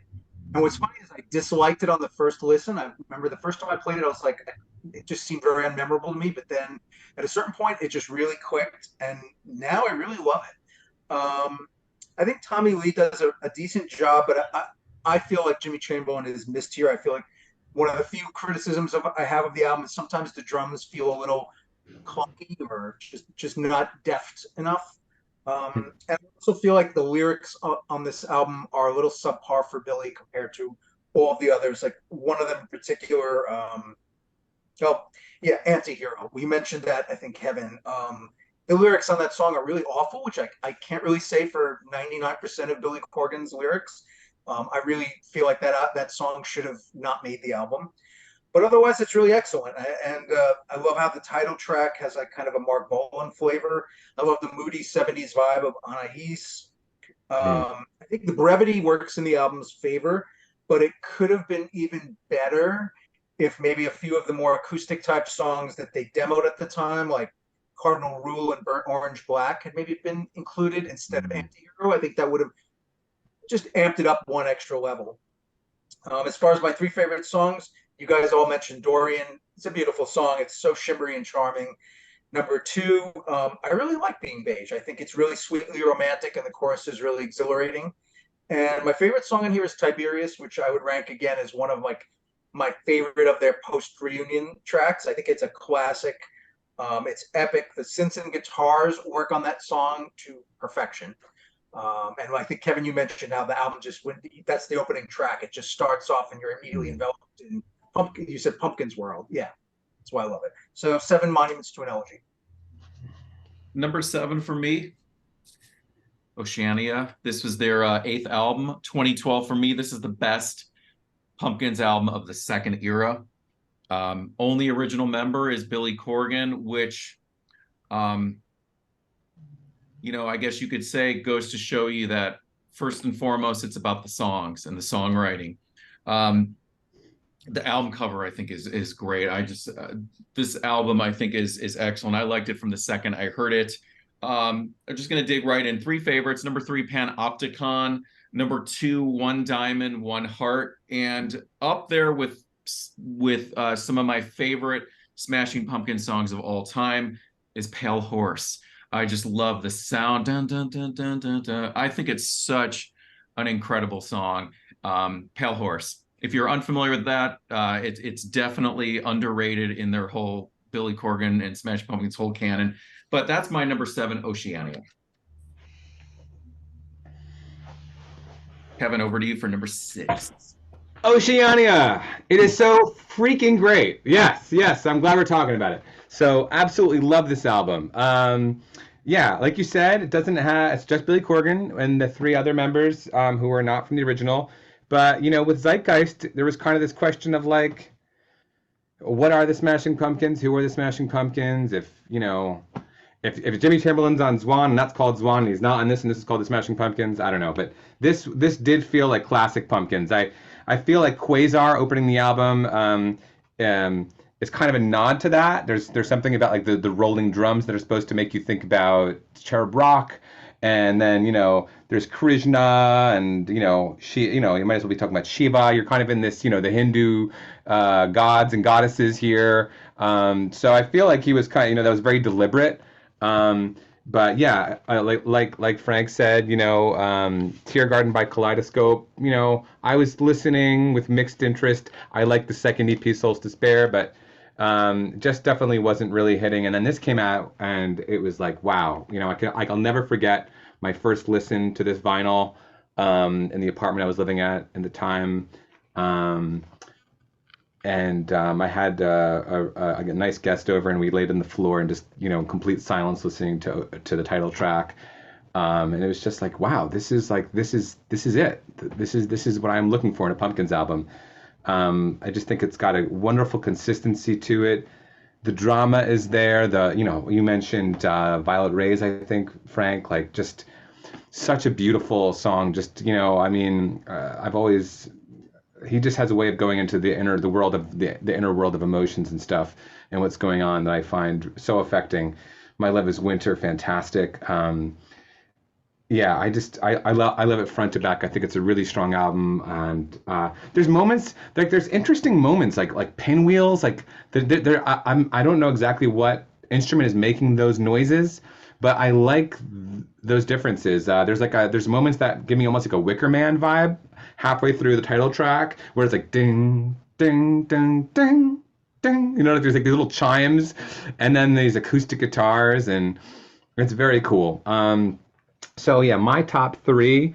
Number 3 is actually Inkless, which I didn't know until revisiting the album for this. But Inkless is so good. It's the penultimate song on the album, and it's just got like the guitar tone, the fuzz, and like the way that groove kind of goes, and it kind of keeps dropping. And there's just like these lyrics of like, take me home tonight.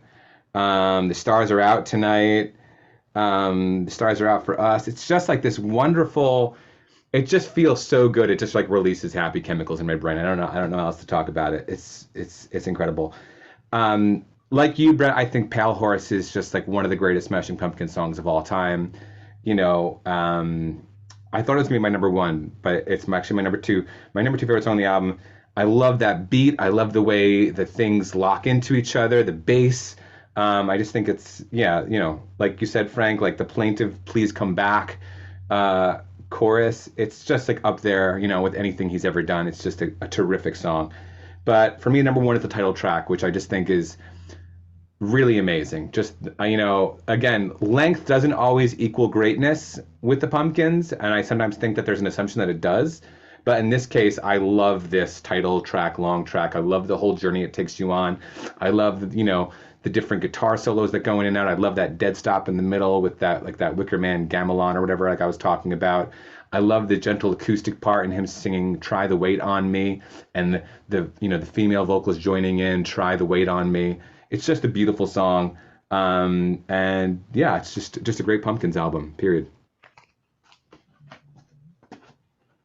Frank, Cool. to you for number 6. So I'll just also, by the way, I wanted to mention, everybody's been doing 3, 2, 1. I've been doing 1, 2, 3. So Oceania itself is my favorite song on the record, and I'll try to be mindful of that because I think we're not doing the build-up. But speaking of build-ups, my number 6 is Gish, And hearing you guys put, Kevin especially, this could have flip-flopped with Oceania for me as well. The reason I chose Gish over Oceania is that I think Oceania is a stronger record. Front to back, I have no problems with it. Gish has moments where I feel almost like, despite listening to this since 1993 or 4, there are a couple songs I'm like, what the hell was that song? Like it kind of checks in and out of it. But the stronger moments on here are so singular that it's like, I think Greg's mentioned this in previous ranking videos where it's like, do I rank the record that has like 7 tracks that I think are top tier over the record that I think is solidly good? And that's why Gishland's a little higher though, is because the songs that are strung on here are, I do like overall better than most of the stronger moments. It's a real humdinger doing these videos, guys. Yeah. But, so what I have to say about this is a lot of what Kevin said, that they were a gothic rock band at first, and that's actually a lot of the era. I love that, and they left there's none of that here on this record. It's a very psychedelic band. Really, it's some great guitar sounds, all octaves firing. I think he just wanted to make, like, he knew that, like, I have a catalog of already 40 songs. I need to put my best foot forward for this. He knew the era was kind of grungy, it was psychedelic, it was paisley shirts, it was Jane's Addiction. It was the things that, and he knew that that's what I want to do and that's what I want to be. He's very, very calculated in that way. So the whole record has a great mood to it. And that's why I think he chose some songs above it than others. But there's so much material coming before this and during this era that it's so intriguing. So I'm going to go this time, unlike my other choices, I'm going to go 3, 2, 1. Number 3 is going to be Shiva. Shiva is a great, loud, soft, like Kevin said with the lake. It's really quiet. It's so quiet. And it just rips your face off again. And it's got that moment. That's a perfect track in that way. My number 2 is Rhinoceros. Kevin, you already said it best with the way she knows. But I also want to acknowledge the lyrics this one. Panda Show, Ice Cream Slow. What the hell is he saying? It's just like, yeah. We haven't addressed this yet, but Kevin and I, you were saying how he says some things that sound better than they do, but they're also somewhat evocative. But what is it saying there? I don't know. But Rhinoceros is beautiful. I was actually, right before we recorded this, listening to this pre-Gish version. There's an organ solo instead of the guitar solo. I'm so glad they didn't use that. The guitar solo is much better. And like Kevin, also my number 1, Snail. So there you have it. Number 6, 1991's Gish, produced by Butch Vig. Love the man, love the record. There you have it. Greg, number 6. All right, 6 is Oceania for me. And I agree with everything that Kevin and Frank said about the record. I love it. I think it's a pretty, really impressive album and really, again, underrated. Despite having no original members except Billy, it really feels like a Pumpkins album. And the songs work really well together. It's great sequencing. And there's no weak tracks. I agree with you guys. The production is crisp and clear. It really captures their dark side and their light side really well, which I feel like some of the later albums kind of don't really do, or even Zeitgeist is just very dark. Some of the later light, this one kind of has a nice balance. I feel like Mike Byrne does a great job of channeling Jimmy Chamberlin, which I feel is like compared to Tommy Lee, who doesn't really do that. So I'm really impressed with his drums on the record. The album feels like, you could say it's a little bit too long, even if it's shorter than some other classic albums, but I don't mind that. And I think it's a testament to how good it is that the show Frank was referenced before at Barclays in 2012, the one that you're in the video. I was at that show as well with my wife and son, and it was a great show, but they did the entire album start to finish first. And it's a testament to how good the album is that nobody was bored or like checking their watches or anything. It was like, no, this was, grade A Pumpkins start to finish. So yeah, it's a great album. I don't really know what else to say that you guys didn't already say. As far as my 3 songs, number 3 is Glissandra, which is, I think you mentioned this, Frank. You mentioned My Bloody Valentine. I feel like it has this earworm shoegaze guitar hook that's almost recalls like Only Shallow by MBV. Number 2, Panopticon, is just so majestic, and it has this kind of lovely, almost goth guitar interlude that's just really special. And my favorite, to go back to what you said, Brett, and I think you echoed this, Kevin, is Pale Horse. That song stuns me. I think it is the best song they've done since their reunion. I absolutely love it. It's pensive and spare, but it's devastating. It has this courtly feel. It's so evocative. I feel like it's one of their most underrated tracks. So 6, Oceania. Good choice. Number 6 for me. Oh, of course, it goes off the screen when I go to hold it up. We're going to go with Machina 2 over here. That's not really focusing. Machina 2, The Friends and Enemies of Modern Music from 2000, their 6th LP, although it never really had an official physical release that you could buy in stores. Greg had mentioned about the mix and the production of this. And the first 3 songs start off kind of heavy and kind of weird sounding. For me, the album takes off at track 4 and after. Glass is a bizarre song, just the arrangement of it, the recording of it. But there is, in one regard, I like the sound of the album in the mix because it sounds like they're playing behind a blanket of fog. And it has this kind of interesting effect. And I always think of U2's The Unforgettable Fire album like that. It feels like it has this kind of haze that it's coming through. And I kind of like that about this album, is it's kind of gritty and weird sounding. Overall, I've never really dug the songs James Iha sings on, except for on this album. I really like the song Go. It's probably the only one that I really like and I'm interested in listening to. As I said, after those first 3 songs, it kind of moves into an 80s vibe. It really makes me think of Kiss Me, Kiss Me, Kiss Me, the Cure's album. 3 favorite tracks, In My Body is number 3 for me, which Greg, you already referenced. Number 2 is Home. And Greg, I'm going to second this. Real Love is excellent track. So that is my number 6 with Machina 2. Top 5. Here we go, Kevin. Oh gosh. Okay. So in at number 5, Melancholy and the Infinite Sadness. Yeah, maybe controversial, maybe spicy.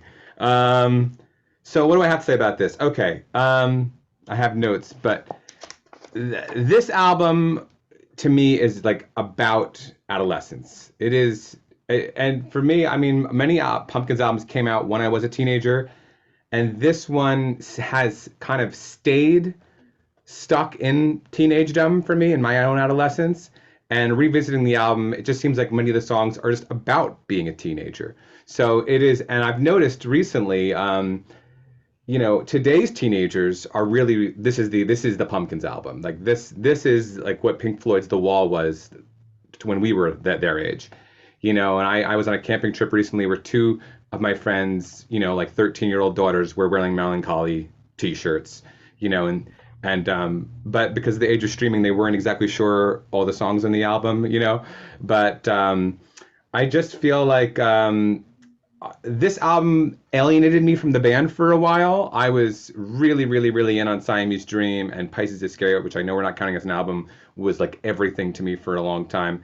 And then when they appeared on the late night show with his head shaved and just like, it was just, I don't know, it got so big, and I just kind of wound up kind of pushing me away from the band for a while. So it's an incredible album. I mean, revisiting it again recently, I'm amazed just how strong, song after song after song is for the length of the album. But this is the first non-Butch Vig produced one. We were talking about Butch Vig earlier, and like just the perfection of that production. And this is more, it's like all over the map, right? With the Flood production, it's just, you go for the intensity of the performance on this song. You've got, you go from one track to the other and they're completely different. One feels like an acoustic demo. The other one is just like, I don't know, they mic'd it live in the room. Then there's another song that's like made on a computer. It's like, it's all over the place. But yeah, I don't know. As much as, there's so many great songs on this and I love this album, I just haven't been able to like age with it the way I have been other Pumpkins albums.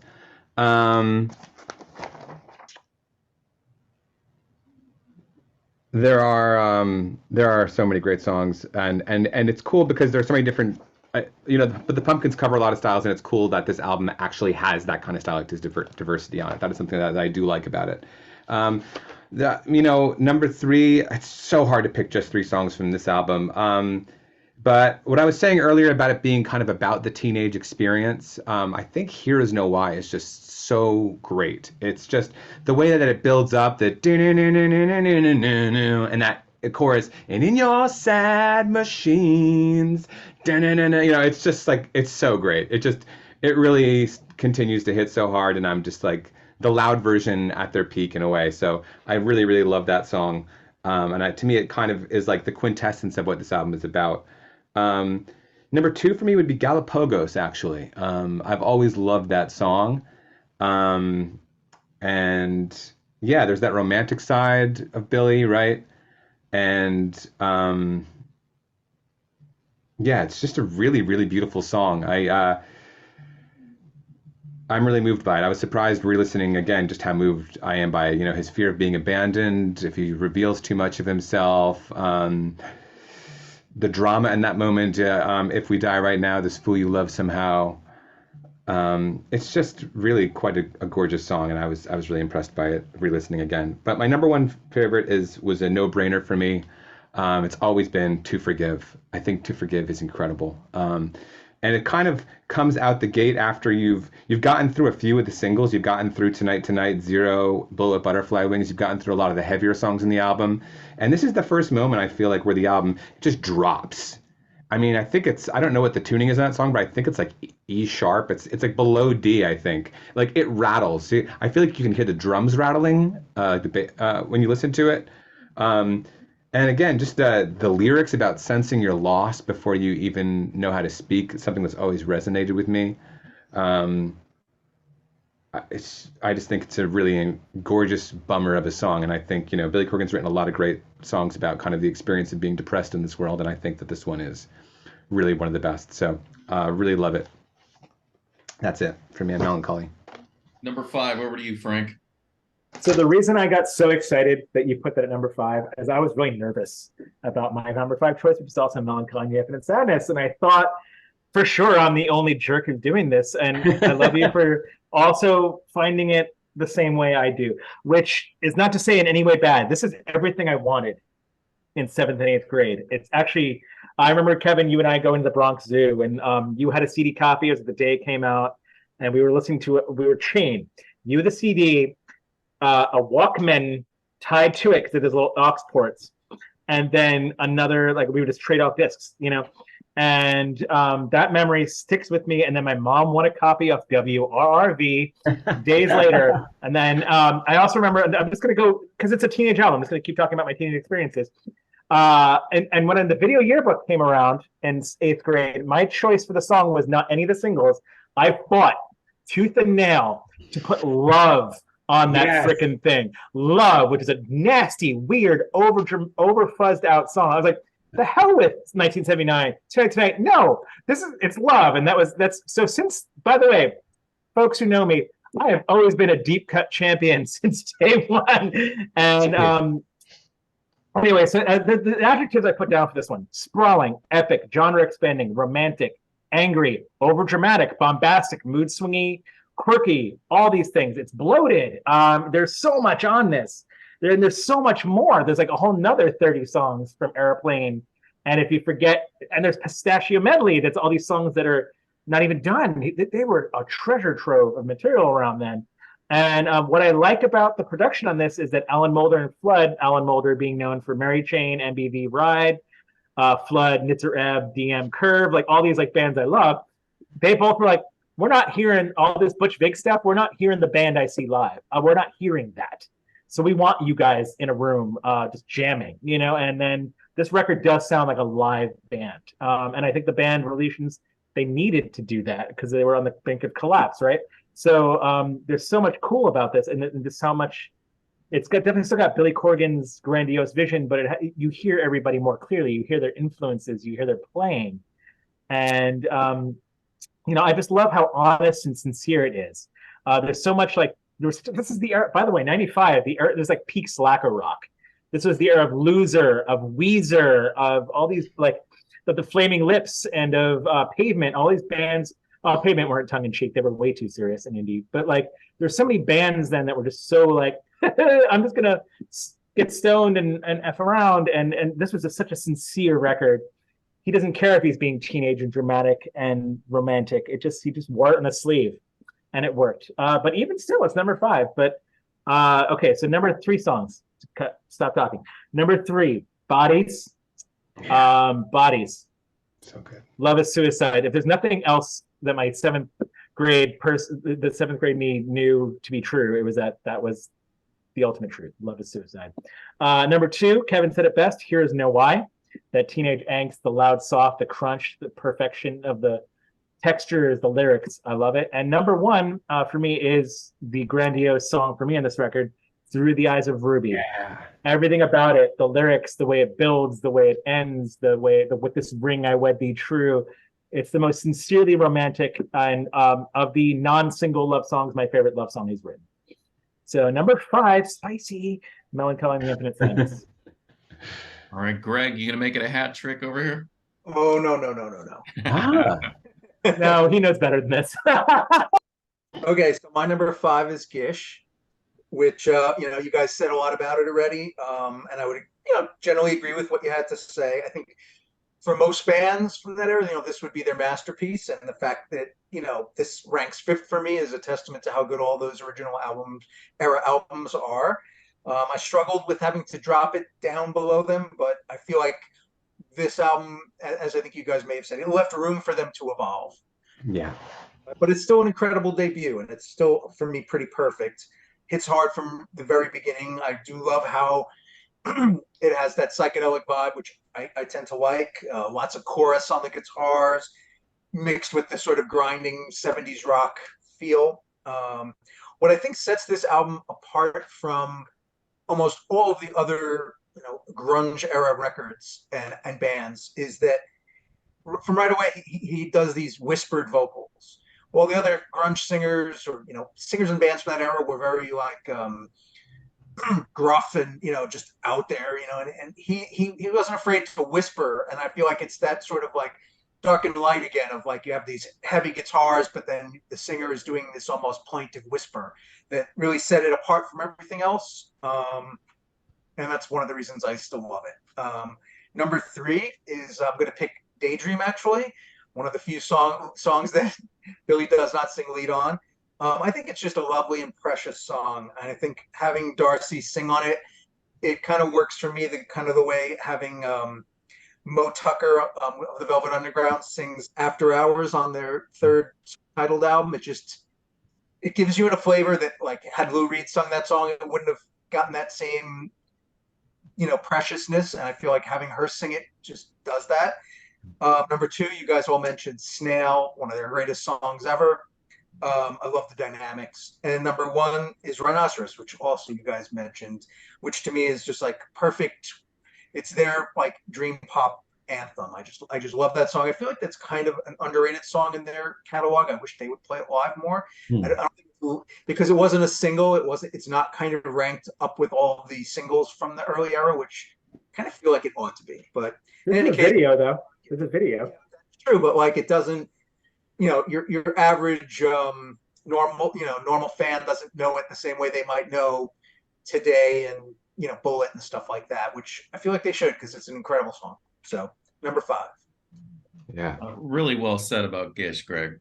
Number 5 for me is their 5th album from 2000, Machina, The Machines of God.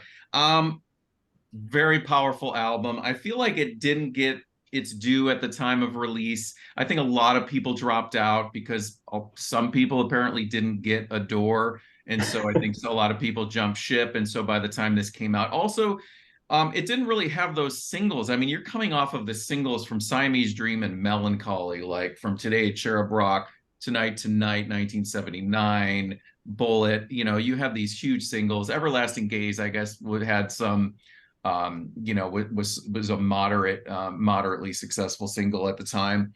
But this is an absolutely essential Smashing Pumpkins album. Number 3 favorite song is Wound. I think that's an incredible piece of music. Number 2, Stand Inside Your Love is great. And my number 1 song, this is top tier Smashing Pumpkins for me, amongst their best material, is This Time.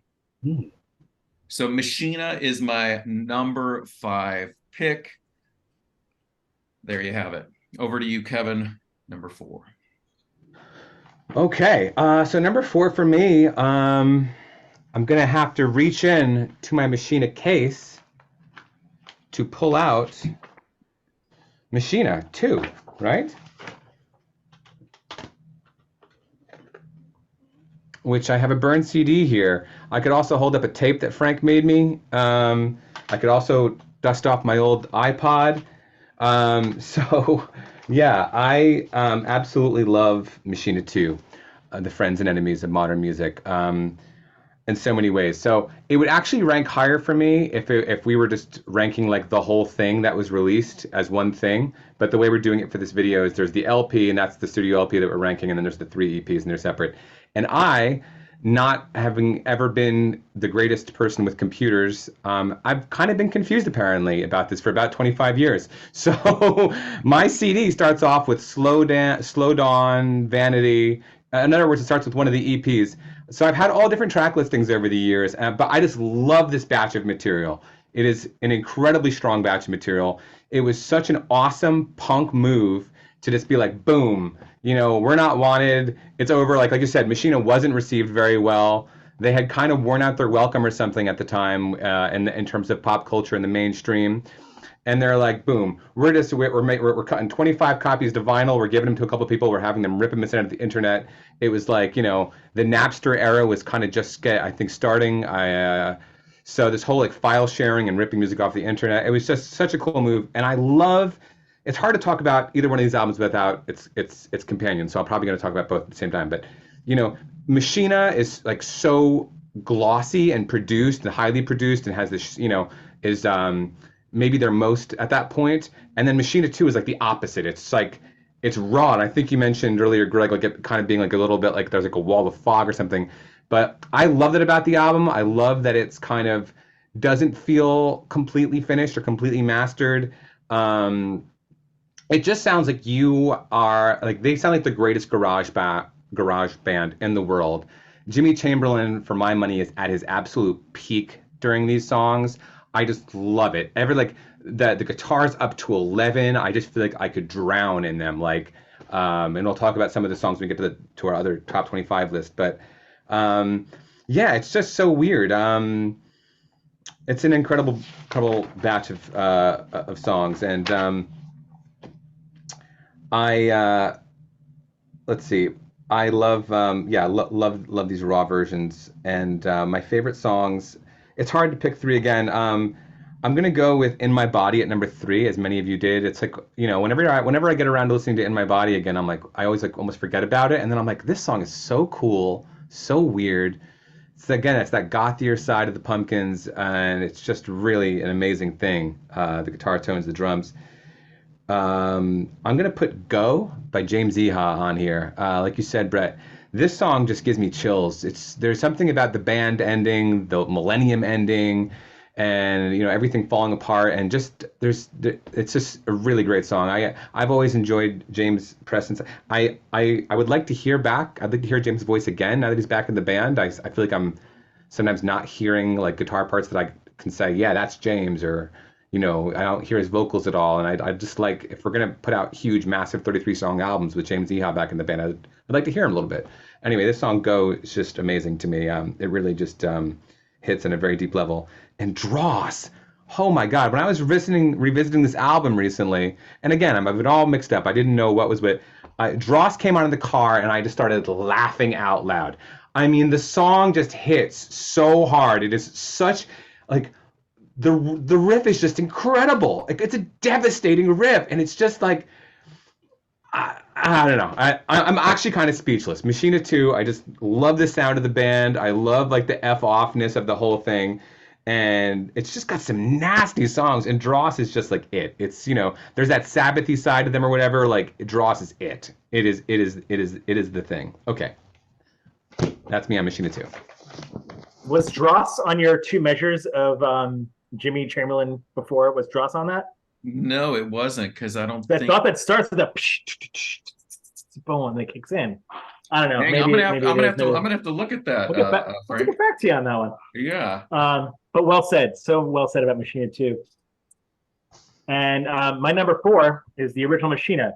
I'm going to hold up the very coveted vinyl edition of this that I bought at Hot Topic. It is my rarest piece of Pumpkin vinyl.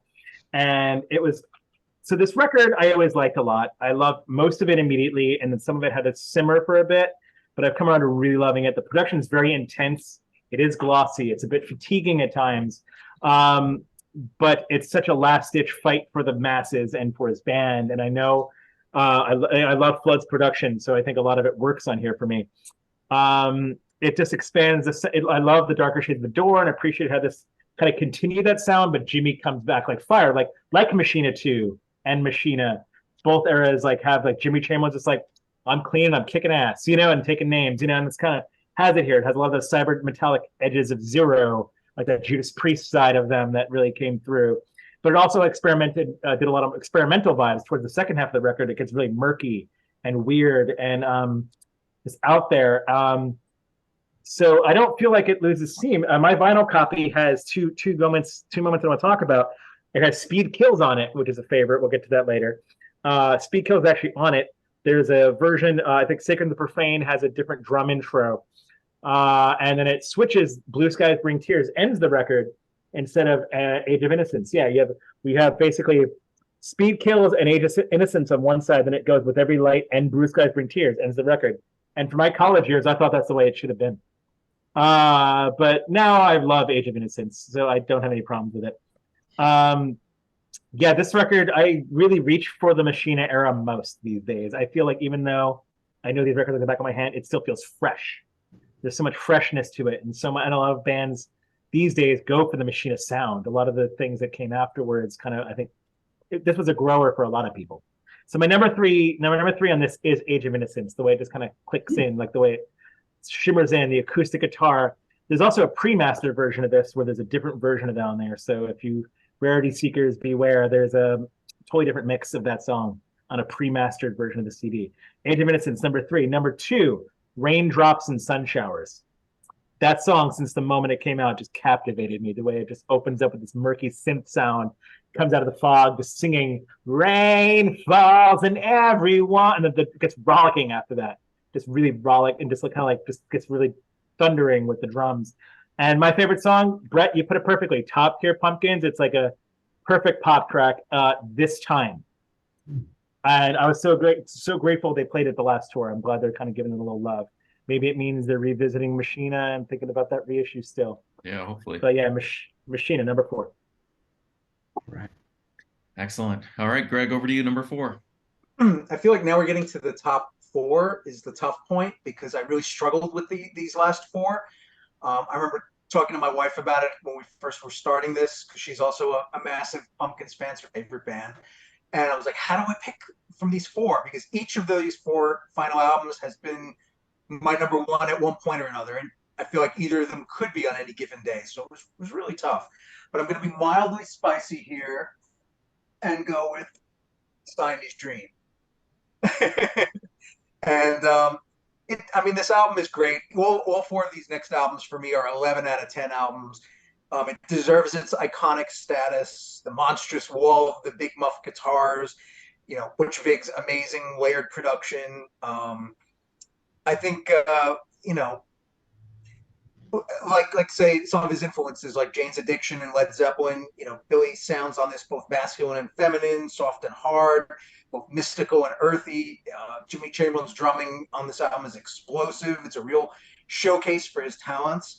I guess I have to admit after 30 years, because this was the first Pumpkins album that I bought when it came out and was like, I love this band. You know, I think some of us mentioned earlier that the first thing that really captured them was the Cherub Rock video. And I mean, I'd heard some of their stuff before, and I'd actually had a couple of their their singles before, but I think that was the moment I was like, when I saw that video, I was like, whoa, I love this band. And this was the first album I really got into.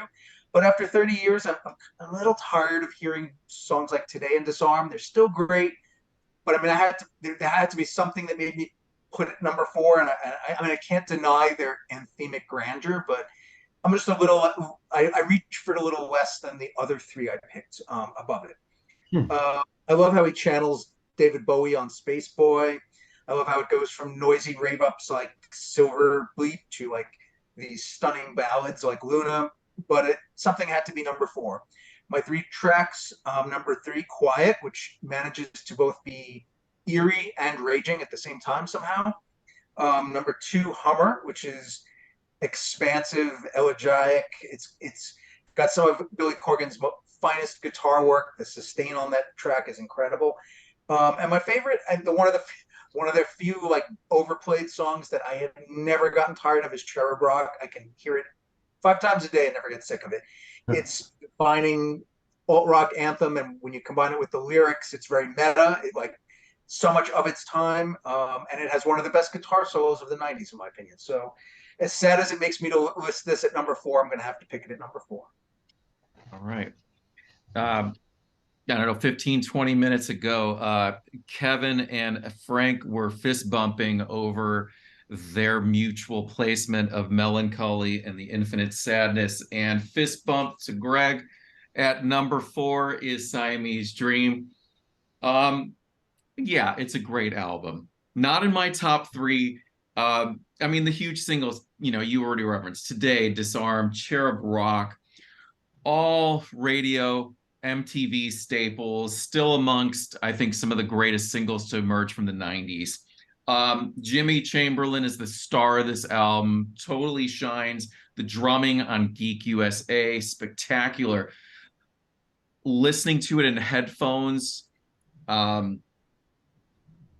tuning of the toms, in particular, the floor tom that hits in the quieter moments of Geek USA, I just wait for it. And I did so much headphone listening throughout this Pumpkins, and typically I don't listen a lot in headphones, but listening to all these albums and hearing all the subtle production and details in these records, that song in particular, Geek USA, really shined for me. And yeah, 3 favorites. Sweet Sweet is number 3 for me.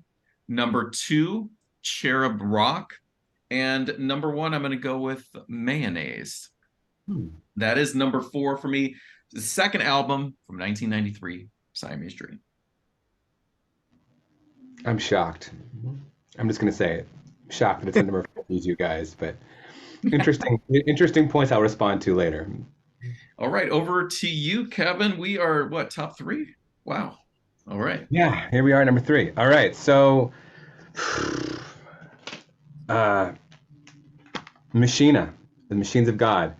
I think we've already heard some great observations about this album from you guys. To me, this is just an incredible album. Also like Frank was just Raindrops and Sun Showers. Just love that song. I would often start it at that song when I was playing it in my car.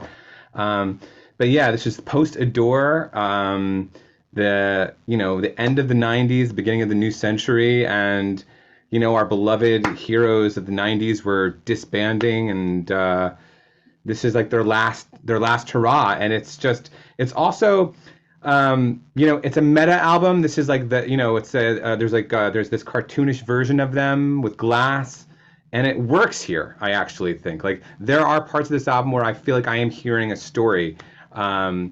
Glass and the Ghost Children used to be one of my top 3 songs from the album, and you especially hear it in that long, which I love that album. I love that song. I love the way it repurposes the XYU bass line. I love the weird bit of talk where it hits him in therapy and you don't know if it's legit or not, and those guitars coming in and the repeating line about the spiders inside her, and it's, I don't know, it's just an incredible thing. There's a gothic melodrama that's really, he plays to the hilt here with songs like The Crying Tree of Mercury. you know, Billy Corgan has claimed to not really like horror movies. You know, and he mentioned this when he talked about like doing scores for Stigmata and stuff at some point. But there is kind of like a horror element to this album. I feel like that there's like this like the Frankenstein version of the band. We're back from the dead. We're undead. You know, with the opening track announcing, you know, I'm not dead, and the thoughts about it. Would my record sell if I were dead on Heavy Metal Machine? There's something just kind of like.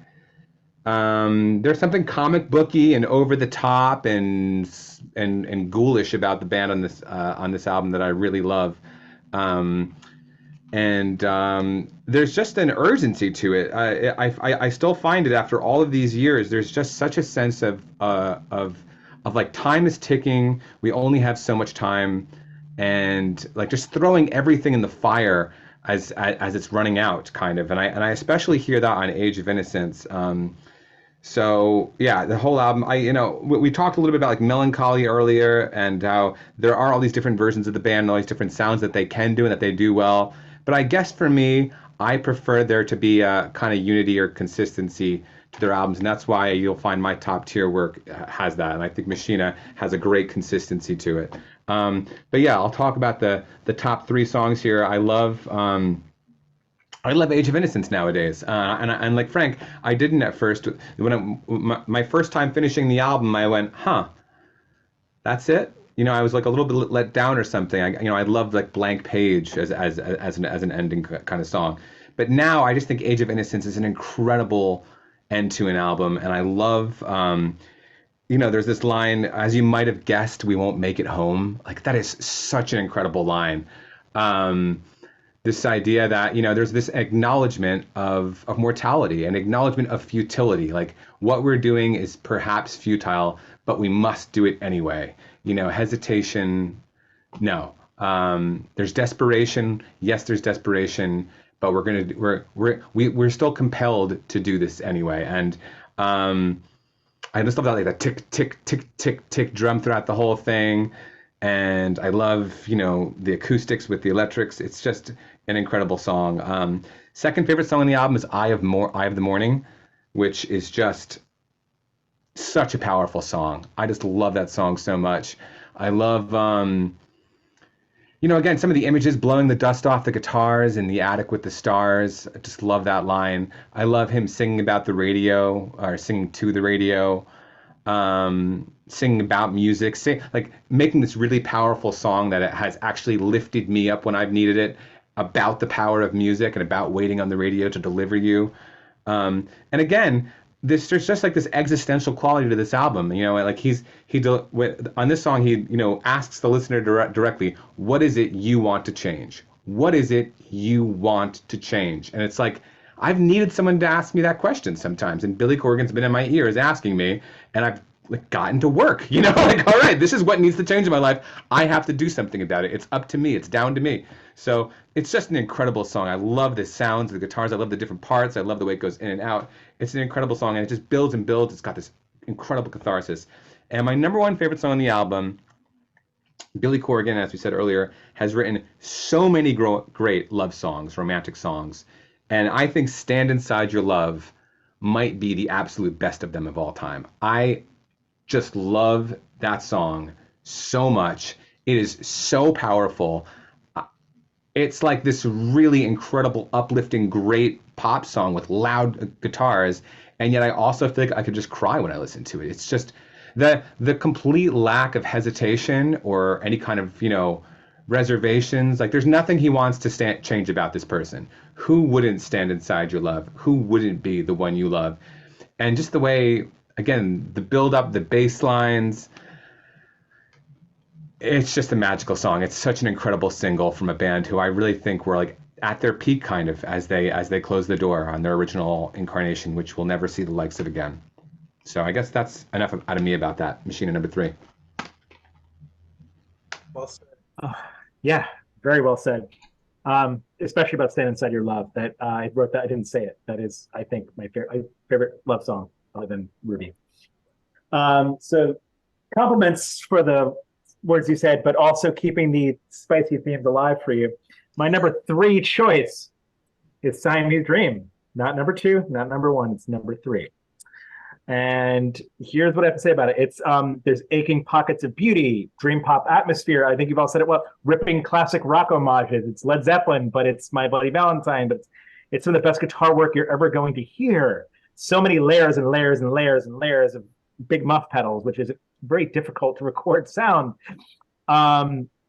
This record changed my life, by the way. So putting it at number 3 even feels kind of wrong.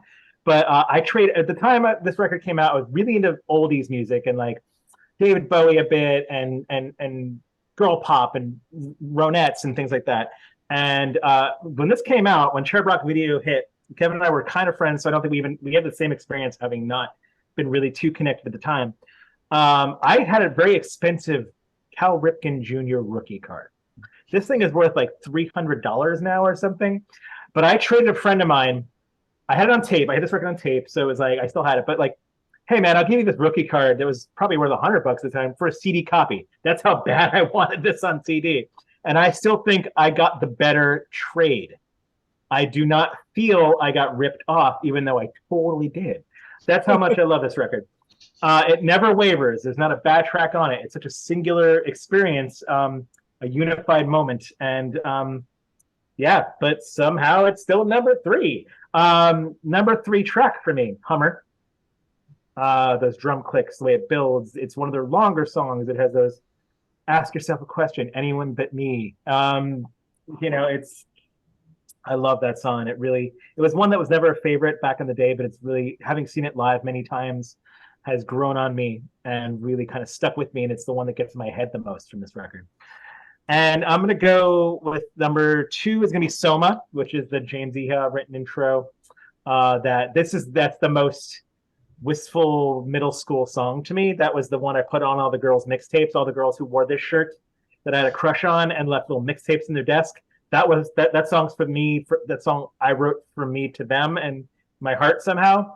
So Soma still kind of crashes down in that way and reminds me of adolescence. And really, as much as Billy probably hates to hear this, number 1 favorite is Mayonnaise, and it's perfect from the intro to the guitar. I love the story that I think he told once on MTV, some M2 thing, where like the reason why it squeals and feeds back is because every time he had this broken guitar, every time it stopped, it just let up this like ripping, and he couldn't stop it, so he worked that into the song somehow. Genius that he had it. And as much as I love it live, that's the best part of that song to me. Those little feedback squalls that you can't ever. It's not replicable in any way. But really, it earns the number 3 because it's amazing. Siamese Dream. So you have it. Frank, was that the 1982 Topps Ripken that had the 2 other guys on the card with him? It was. It's perfect. And really 0 regrets, guys. 0. All right, Greg, over to you. Number 3. All right. For number 3, I'm going to go with an album that this one I have actually the strongest personal connection with, which is Machina. And you guys both said so many beautiful things about it. So I'm going to try to talk more about the personal element for me, because I think that's why I connect with this album. When it came out, I didn't appreciate it as much. I was like, oh, that's good. I mean, I had loved Adore, and this came out, and I was like, oh, it's good. But it just felt at the time like things were ending. The band was ending. Era was changing. I kind of lost interest in the Pumpkins for a while after that, and stopped playing them as often, and kind of forgot about it a little bit and how good it was. And then in 2006, okay, so I want to say, anyone who knows me knows that what I love the most in music, if I could only pick one element, it's bittersweetness. It's what gets me. I love songs and records that make me feel happy and sad at the same time. And I think that at that period, that was a period of time in my life where I met my wife, and she was a Pumpkins fanatic, and this was her favorite album. And at the same time, my late mom had gotten ill, and I was going to visit her in the hospital every week. And I started playing this album all the time at that point because I had forgotten about it, and it was my wife's favorite album, and I just was playing it. And just when I hear this album, it brings me back to that time where I was very happy because I met my wife, but I was also very sad because my mom was so ill. And so I feel that every time I play the album, I have this happy and sad vibe from it. And I kind of love that about it. I think it's very underrated. I love how dense and richly layered it is. Has some of their most metallic moments and also some of their most shoegazy moments. Um, like I said, at times it's been my favorite, and I wouldn't argue with anyone who picked it first. I think it's a stunning piece of art. I love how it has this kind of fuzzy glow, like it's like you're taking a warm bath with scented candles every time you play it. At least that's how it feels for me. And it's superbly sequenced, I feel. As far as three songs, number three, Sacred and Profane, really stunning track.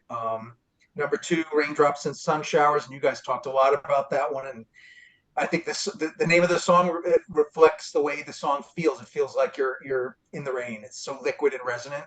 Mm. Favorite song is, and you guys both said this, so I'm just going to echo it again. Stand Inside Your Love. It's their ultimate romantic anthem. It's one of the greatest love songs I think ever written. It's like dream pop with balls, and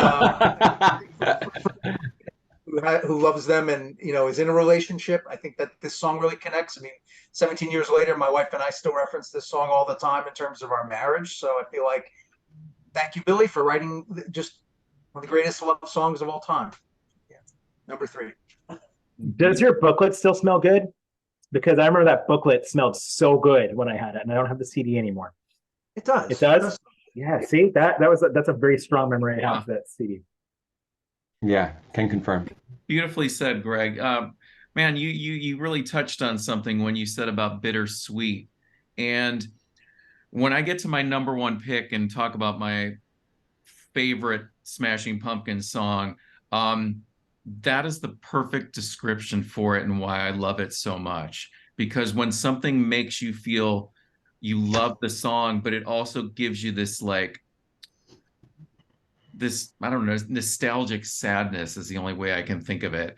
That the combination of those two, to me, is really powerful, especially as a songwriter as well, is capturing that essence. So great choice. Number three for me, it's interesting hearing Kevin and Frank talk about this album and the things you guys said, and probably the time it came out for you guys. Because the time it came out for me, I was already in my early 20s. But it's still, even though I no longer lived in Chicago anymore, I was no longer a kid, this album still feels like teenage years, even though I wasn't a teenager when it came out. And God, hearing you guys talk about it, and I wrote a quote down. You can never ever leave without leaving a piece of youth, and our lives are forever changed. We will never be the same. I think of my childhood home, riding my Huffy bike through the streets and the blocks around my house. It's just that it encapsulates the song's 1979, 33, turning the collar up, I think the line is, to face the cold. Like, it just makes me feel like I'm a kid and in Chicago again, growing up. And it's so interesting just how that album just resonates with childhood for me. Believe that life can change, that you're not stuck in vain. There's so many great lines in this album.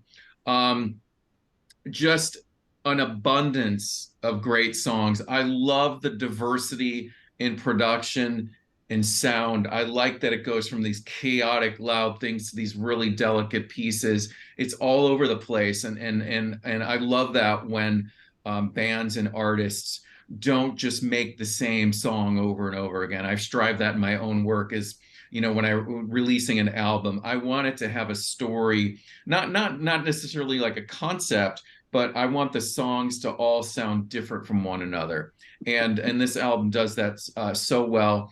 1979, I know it's a lot of people's favorite Smashing Pumpkins song, and from a musical standpoint on that one, I know the song is tuned down to E flat, the semitone, but that guitar part is so fascinating because he just kind of chugs the low E string and he hits a D sharp octave with it, which is a major seventh interval, which sounds so cool. And he just slides it up and resolves it to the octave. And it's so fascinating. I was listening to this in the headphones yesterday, and I was just playing guitar along with it because I've taught that song over the years. And it's such a fascinatingly constructed song. The packaging of this. Okay, so being record collectors as well, with the pricing and the skyrocketing of albums that come out and they're $40 and you get one record, whatever. This, and you can get this and it's like $100, and this is how you do a $100 box set. I've paid more for much less on this one. The beauty in this whole piece. Sarah and I listened to this whole thing last night, all four records, and it is just the booklet in it and following his recollections of the album that's included on this box set. So well done. So anyways, this was their third album, as everyone knows, 1995. I crossed out and rewrote the 3 songs I wanted to emphasize, and I went really basic with this one. I even at last night, I crossed it and changed it because Tonight came on and I wasn't even going to talk about that one. And holy cow, when I heard that one and its epic gloriousness blasting over my stereo, and it is a perfect song, absolutely stunning. 1979 is my second favorite pick for the pure pseudo nostalgia of it. And my absolute favorite song is 33 off of this album. I think it's just another perfect song. So number 3 for me is Melancholy and the Infinite Sadness. Cheers, right on. All right, we're back over to Kevin for number 2. Whew. Okay. That was great. I really enjoyed hearing your reflections on Melancholy. Okay, so number 2 for me, the highest this album will get in this ranking video. Siamese Dream. Siamese Dream. This album is incredible. So this is the album that got me into the Pumpkins. I think it's one of the greatest albums of the 1990s. And I don't think there's any other album that sounds like it. I think only Siamese Dream sounds like Siamese Dream. And it's a very special kind of world that it takes you into, including with the art and, the old pictures of family and stuff that are written over on top of in marker and silver writing. And it's just such just took me to a whole nother space mentally as a young person, and I just listened to it over and over and over and over and over again. It was really like one of the first albums I had, and I would have it with another album on the other side of a tape, and just on my headphones constantly listening to it over and over and over and over again. Love that big muff sound. Love Jimmy Chamberlin's drumming, as we've discussed. I, like you, Brett, I used to just get so pumped putting on Geek USA and just listening to it get started, and just the different parts of it and the guitar solos. Oh my God, you mentioned Cherub Rock having one of the best guitar solos of the 90s. Greg, there are numerous guitar solos on here that just, tear the door off the hinges and throw the door across the road. I just love it. It's like incredible. The energy of having that cool female bass player, and the way like the bass kind of leads on some songs, and the way that it locks in with Jimmy's drumming, and Billy's vocals. So yeah, we've been talking about, we all kind of had similar albums at the end of our list, and you mentioned like Billy's vocals being way up at the top now, way front, and also there being a kind of a deterioration of his voice as time goes on. The contrivance of that affected vibrato at the end of every other word. There are a lot of issues with his voice now. I love his voice on this album, and it was so different for the time. Again, I think, Brett, you said this, we had the Eddie Vedders and stuff of the world, and I liked kind of never knowing. I mean, to this day, I still get surprised by lyrics, honestly. I look up, like we talked about Rhinoceros. I'm like, are those the words, really? Like, I've listened to Gish and Siamese Dream hundreds and hundreds and hundreds of times, and there are still, like, things I don't really know what he's singing. And I like that. I like there being mystery to music, And I like the really soft, delicate voice. Billy Corgan in the 90s, in this album, there was this, I've always appreciated artists who are able to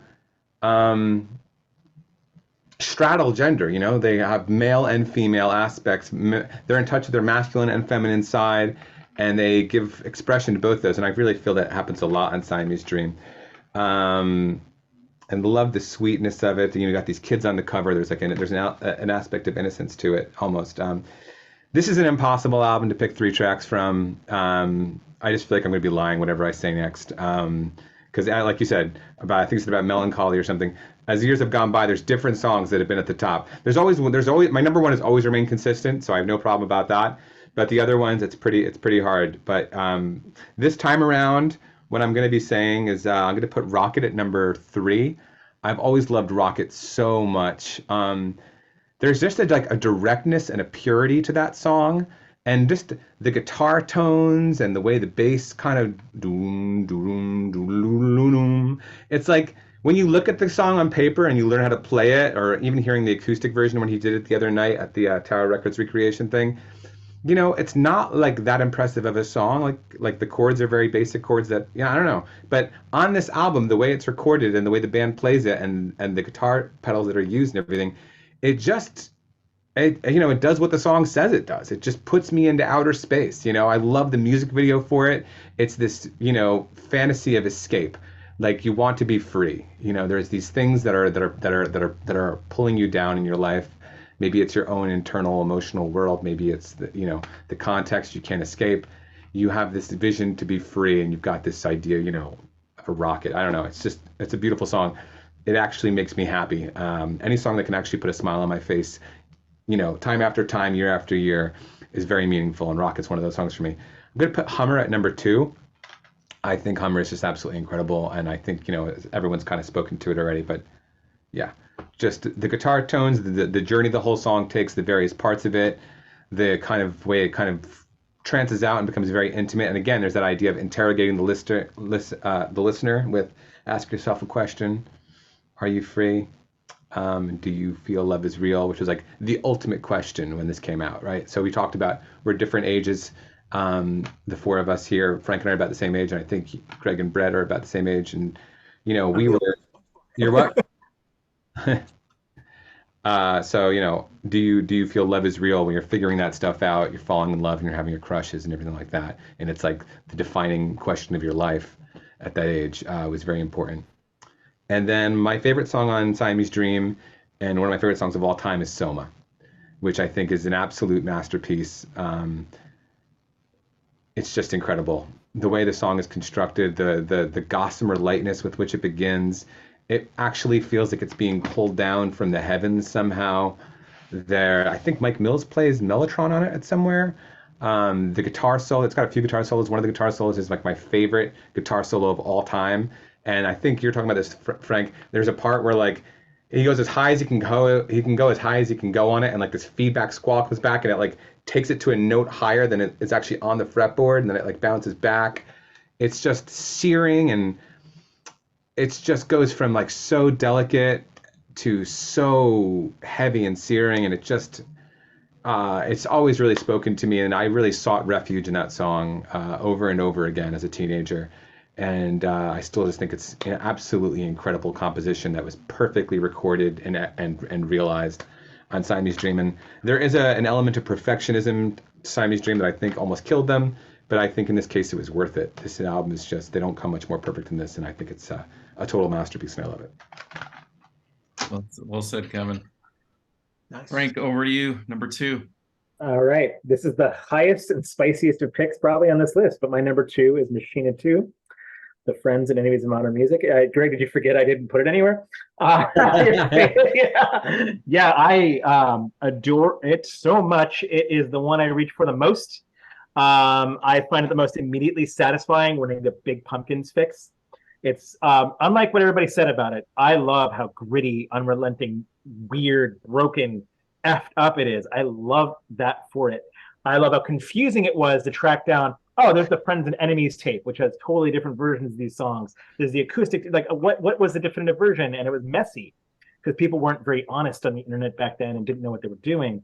So I found, that so for ranking the EPs Kevin's spoken about, the EPs have some amazing tracks, but kind of have some not so great stuff either. So talking about just the record itself elevated it even more, because I felt that everything on the actual LP itself is amazing. It's combining like the dream pop shoegaze things that Greg talked about with Real Love, with the metallic Judas Priest stuff, which I think is always something that stuck with me. I love how broken. Something like even White Spider, which is in the red. The whole thing is just like, it sounds like a mistake, but I'm sure that was intentional. That it's just like pushed into the like it's not even just 11. It's like 13, 14. It's that loud, and just thundering and just it's amazing. It's just poorly recorded in that way. It's a garage band. You also said that, Kevin. And something you and I talked about, they were assassins at this point. So every song is like it's going for the jugular. They just want to like just slit your throat. Everything they're doing on it. And so I love Glass for that reason. I love the way that song comes out of the gate, shattering fast down glass and just like rips your freaking face off. But other moments I love on there are like the dream pop, the really weird stuff like In My Body, which I'll talk about in a second again. The gothic atmospheres. They were wearing all black, his shaded, all this red eyeshadow of the Machina era. I just started getting really goth at this point in my life, so it speaks to me a lot. So maybe that's why it attaches to me. Really, okay, so top 3 songs. Number 3 is Dross. Like Kevin said, it's just like, when you're just like, oh, what is this? That just like knocked me on my ass. So Dross, just like, and then Dreamy's drum performance. You say I'm beautiful. It's just like, it's great. His voice was in top form on this, like Machina and Adore, I think. And just the way he's just shouting and screaming on that is great. My second favorite track is Cash Car Star, which is an Adore song, which is kind of mind-blowing that it came out in the Adore, it was recorded in the Adore era, but made its way on here in many different forms. I love it. It just sounds like this, like, yeah, just like almost, I don't even like Kiss or anything. It's something that's like Kiss, like rip-off kind of track that's just like nasty and caustic, and I love it. And then my favorite is In My Body, which that just the drum beat and the way it just kind of haunts around and circles around with this atmosphere and tone. It's my favorite. But there's also, yeah, Go, Real Love, Let Me Give the World to You is fully realized in this album. I even love the Mike Garson. Well, it's not the Mike Garson version. That's on Friends and Enemies. See, it's confusing. But the synth version of La de Machina and Atom Bomb, which is like the closest they were doing to 1979. I did the whole thing. Machina too. Mwah. Number 2. That's great. Greg, number 2. All right. Number 2 is Adore, 1998. I loved it when it came out. I never really understood the backlash then or now. You know, there's some fans who just kind of like could not make that extra leap with Billy Corgan to the sound of this album, but I loved it. I think it's a wonderful record, and at many times it's been my favorite. I mean, I could have easily picked it at number 1. I love how it explored new styles for him and different forms of song construction compared to the earlier records. I think it really works superbly in the context of late 90s alternative rock that merged with electronica. So, it came out in roughly the same period as like Radiohead's Kid A and the self-titled Blur album, Fragile by Nine Inch Nails. I feel like this album really fits beautifully in that context and really might be my favorite of all of those. Some of the really good examples I think of that are how, like, the slinky Ava Adore. I love how Perfect channels like kind of that Cure New Order vibe, similar to 1979. I think it has some of his best and most affecting lyrics, like To Sheila, especially Annie Dog, which is a really song that is unfairly maligned. I think it's really good. It almost made my top 3. And For Martha is another one. I really like the sad 70s somber piano vibe a lot of this has. I just think it's a great album. It's unfairly not treated well by some fans, but I love it. My number 3 song is Tear, which I think is masterfully majestic and orchestral. Really excellent drums by Matt Walker. He's not Jimmy, but he does a great job on that song. Number 2 is Blank Page, which I feel is his finest piano ballad, and one of the greatest songs of that type for me. It's worthy of being, say, on an album like Harvest or Goodbye Yellow Brick Road or something from the 70s. And it has really, you mentioned Frank, his vocals around this later period of Adore Machina. I feel like Blank Page has one of his most exquisite vocal performances. And my favorite is Pug, which is a mesmerizing, and I love, one of my favorite Pumpkins moments is the transition to the dreamy chorus from that very like eerie kind of verse to that the chorus just is so delicate and beautiful. So great album, 11 out of 10, Adore. Right on. My number 2 pick is my favorite Smashing Pumpkins album, 49% of the time. I think, I grew up with David Bowie, bands like, artists like David Bowie, The Cure, U2, that really evolved from album to album. Their sound kind of changed. And I think some fans want people to stay exactly the same as what they really like, and they don't want them to change. So my number 2 pick is Adore. Um, I think this is a phenomenal album. It's when I listen to it, it feel when U2 made the leap from the Joshua Tree to Achtung Baby. Of course, there was Rattle and Hum in the between. You listen to it now, and it sounds pretty. It just sounds like a band kind of transitioning from one album. Back then, when Achtung Baby came out, and you heard The Fly, it was a really stark change from With or Without You, Where the Streets Have No Name, whatever. When I hear Adore, I don't think of anything in regards to this being like, oh, Jimmy Chamberlin's not on the record. The songs are incredible. They're so well crafted, well produced. The artwork, beautiful. It's all about the songs. Adore has them aplenty. 3 favorites. To Sheila, I think Greggy just mentioned that. Just such delicate, and then it gets into that angelic. You make me feel. I think. Oh my God, just the way that sung is perfect. My second favorite. Oh my God, The Tale of Dusty and Pistol Pete is just a wonderful song, and my absolute favorite song on Adore is Apples and Oranges. Oh wow, Great one. 1998, their 4th record. This is my second favorite Smashing Pumpkins album on this date in time. Yeah. Full of spicy like top picks, actually, though. Yeah, those are great. Wow. Yeah, those are the absolute standouts for me. Okay. All right, it's time that we're going to start revealing our predictions for everyone. So we're coming around to Kevin's number 1 pick. I'm just going to say it. For those just listening to audio, all 3 of us chose Adore, and I believe we're 100% correct.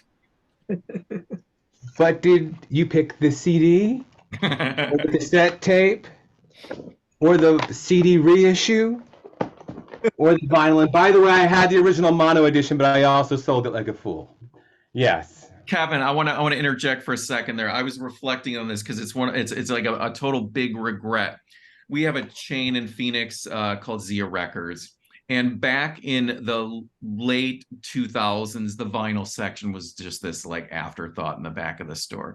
And there was a whole crate of original Adore sealed records for $8 on Clear. Oh my God. A whole crate of them. And every time I'd go there, I'd flip through it and I'll go, I'll get this next time. I'll get this next time, until they were gone. And then, of course, vinyl went. Has anyone here ever heard that original vinyl version? No. You gave me yours for a while. I did. And I gave it back to you and you sold it. But yeah, I had it for a while. So here's the thing. I'll talk about the album in a second, but love it so much, and I just think it's perfect and lush the way it is originally on CD. Got the vinyl, and I'm like, this sounds different. It was a double vinyl. It had the alternate artwork with the red flower. And I was like, oh, but not reflective like this reissue, which is beautifully done. And I'm like, why does this album sound different? And also, it's such a weird thing to critique, but there was a blank side 4, and they didn't include 17 after. Like, how much vinyl space does that take to put 17 on after blank page? But so I was just bugged by it for some reason. I couldn't figure it out, and I'm like, I guess this is one of those times when CDs sound better than vinyl. I don't know. I'm just gonna get rid of this. And years later, I realized it was intentional. It was the mono version. Billy loves mono, and he likes the mono version of Adore, and it's like an alternate version of the album, and it's in the box set on CD. So I would be curious to hear, to see how I feel about the mono version of Adore off vinyl now, but I can't afford to get what I gave away. So. Okay. Is it okay to start talking about Adore now? Let's go for it. Okay. I apologize in advance. I can't really be brief about this album. It's one of the most important albums in the world to me.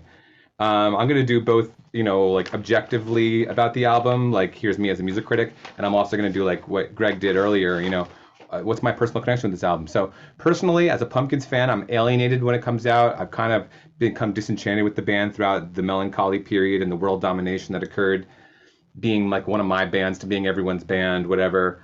Although, you know, the Airplane Flies High box set was super cool. I was into that for a while. I wasn't even sure if I was going to get the new Pumpkins album.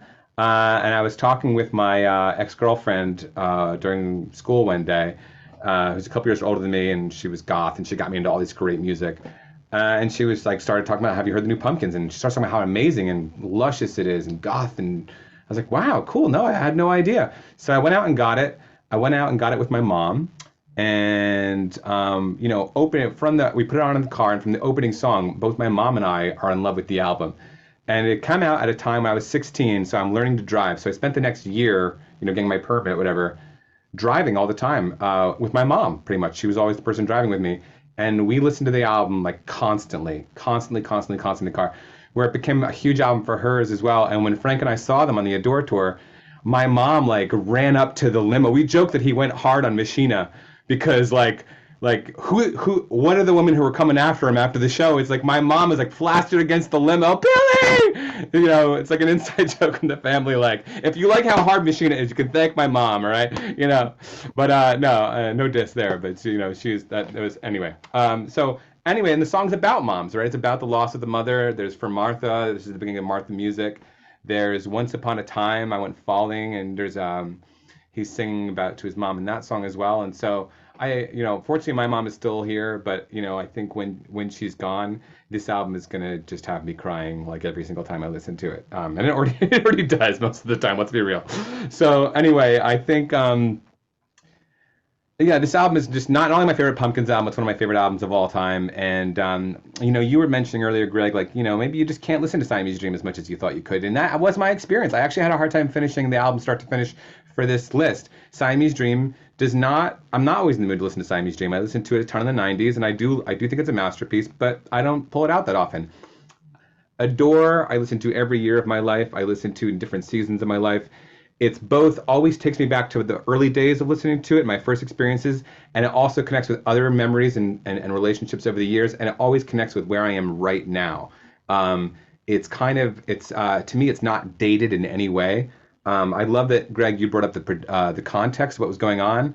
You know, this came out in 1998. I think in 1997, Radiohead ripped the door off the hinges with OK Computer, made it possible for everyone to take chances, to go electronic, to, they don't need to, I got a magazine at Tower Records when it came out, and the interview starts with Billy Corgan saying, "Grunge is dead. Let's get it out of the way right now. Grunge is dead." And it's true. Grunge was officially dead by the time this album came out, and it was a good thing too. I love grunge or whatever that was, but this album is so special.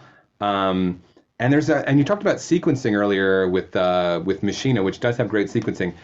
I love the sequencing on Adore, and I think Billy himself introduced this concept, and Frank and I have referred to it for a long time, of the reef, which is this thing that begins like right after Any Dog. For me, Dusty and Pistol Pete and Any Dog are like this transition from the first part of the album into the reef, which I guess begins on Shame, and that's like the rest of the album, and it's just this beautiful other place you get to in your journey as a listener with it. But yeah, there's just so many things from the electronic textures, the piano work, Jimmy Chamberlain wasn't on it, and he is the greatest, but yet it remains my favorite Pumpkins album. And good shout out to Matt Walker.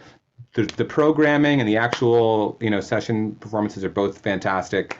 There's a banjo on the opening track. Like, what's going on? It's still so powerful to this day. And I just got to say, like, whenever I listen to this album, I'm home, which I just think is such an extraordinary thing for an album to be able to afford you. I've had a bit of a struggle the past few years with like my living situation, and whenever I put this album on, I'm good. I'm home. It's just like this album is my home. I love it that much, and it's that comforting to me, and it's just incredible. So impossible to pick 3 songs, but I'm gonna go this time on this date, as you said, Brett. I'm gonna start at number 3 with To Sheila, which was not like one of my favorite songs historically with the album, but I guess for the thing I just said, when To Sheila starts, you know you're beginning to listen to Adore. For the next 70 minutes, you're going to be listening to one of the greatest albums of all time, you know?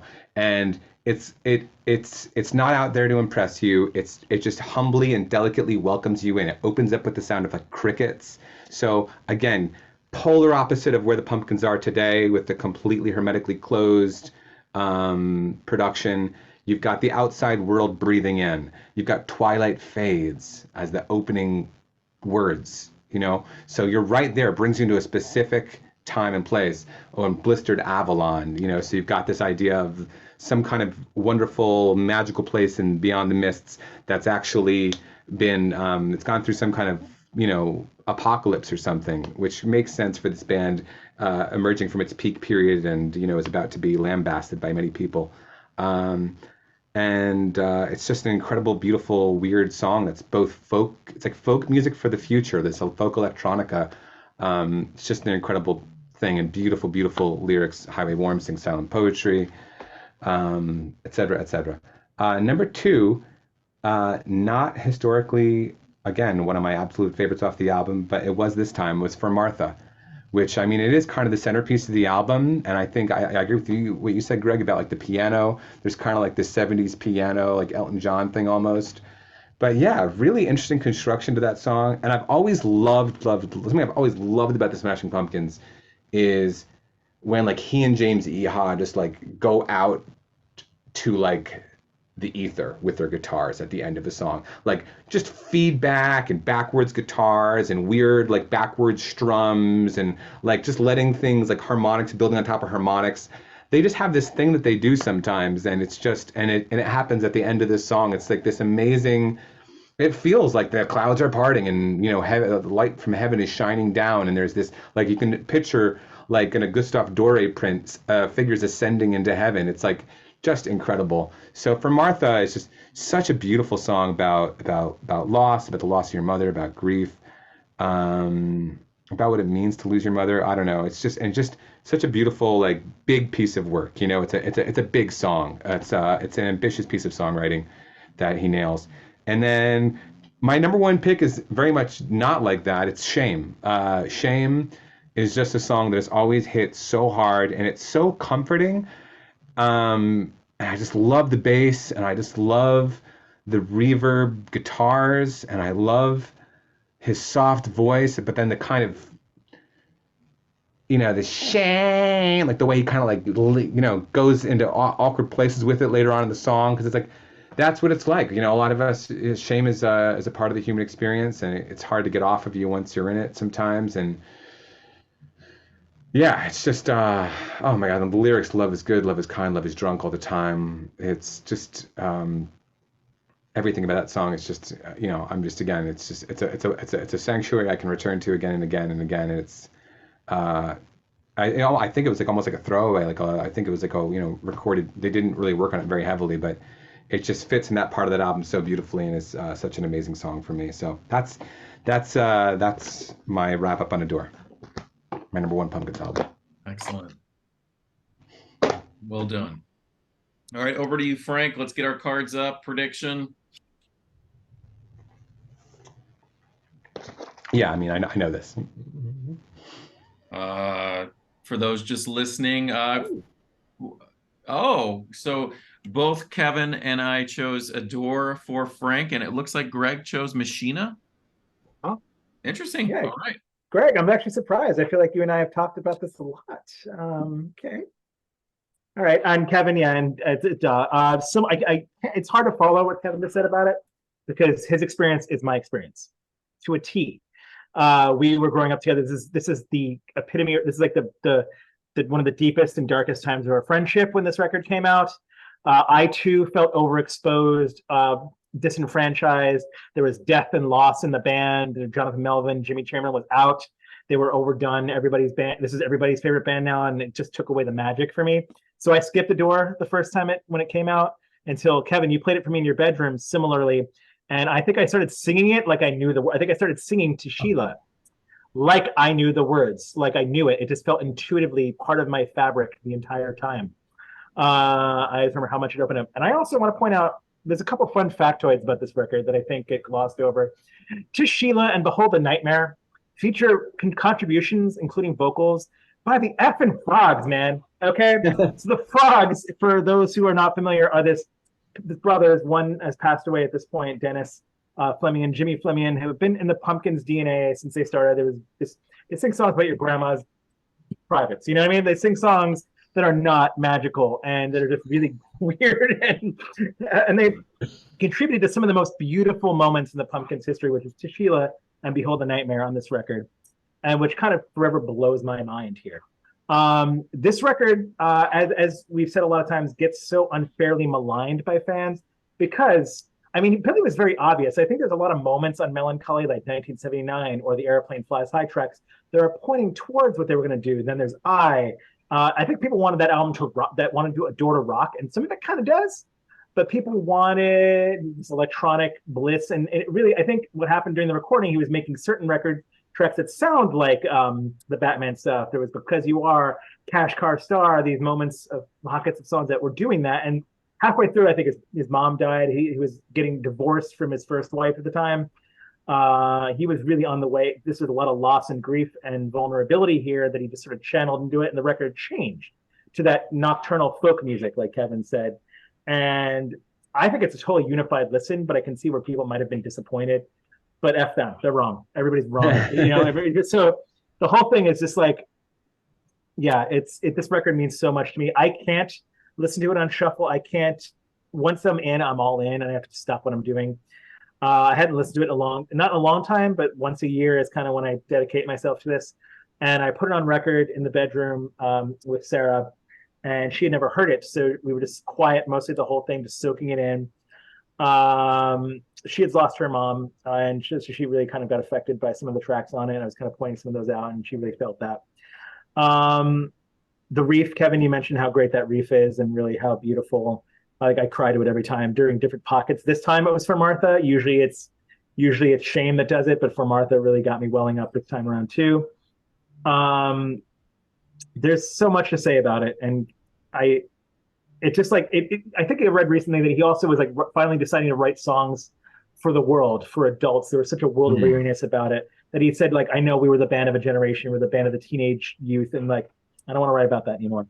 And he kind of started writing songs that just meant more, and that's why this record is forever lasting as an adult for me, because it still touches on moments of shame, moments of loss, moments of regret, bits of things that are just part of the human experience forever and ever, amen, and that's and there's no the whole thing is overly sincere. Maybe Pistol Pete might have a little tongue-in-cheekness to it, and but that's it. Everything about it is just a stunner.